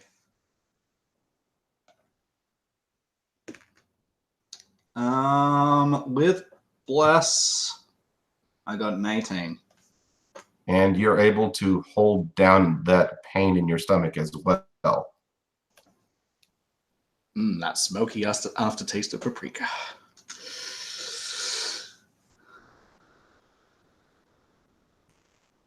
And in the moment as you recover and she watches you, she says, eat and learn and let the knowledge sit sour on your stomach. She says that as she begins to change, and you watch as though Symbol pulls himself back out of the Lamia changes again, back into Symbol. Well, yes. Remember your texts, she says, looking directly at you, Brother Lastings. It rings true easily in your mind that she's quoting scripture to you, your own scripture.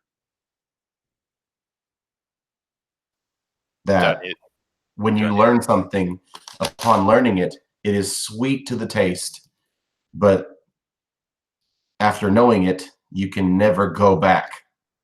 Now that you know this bit of truth, it's not as good once you realize that this changes things. And what it changes is that you each get to must decide a different skill than the others that you now have expertise on.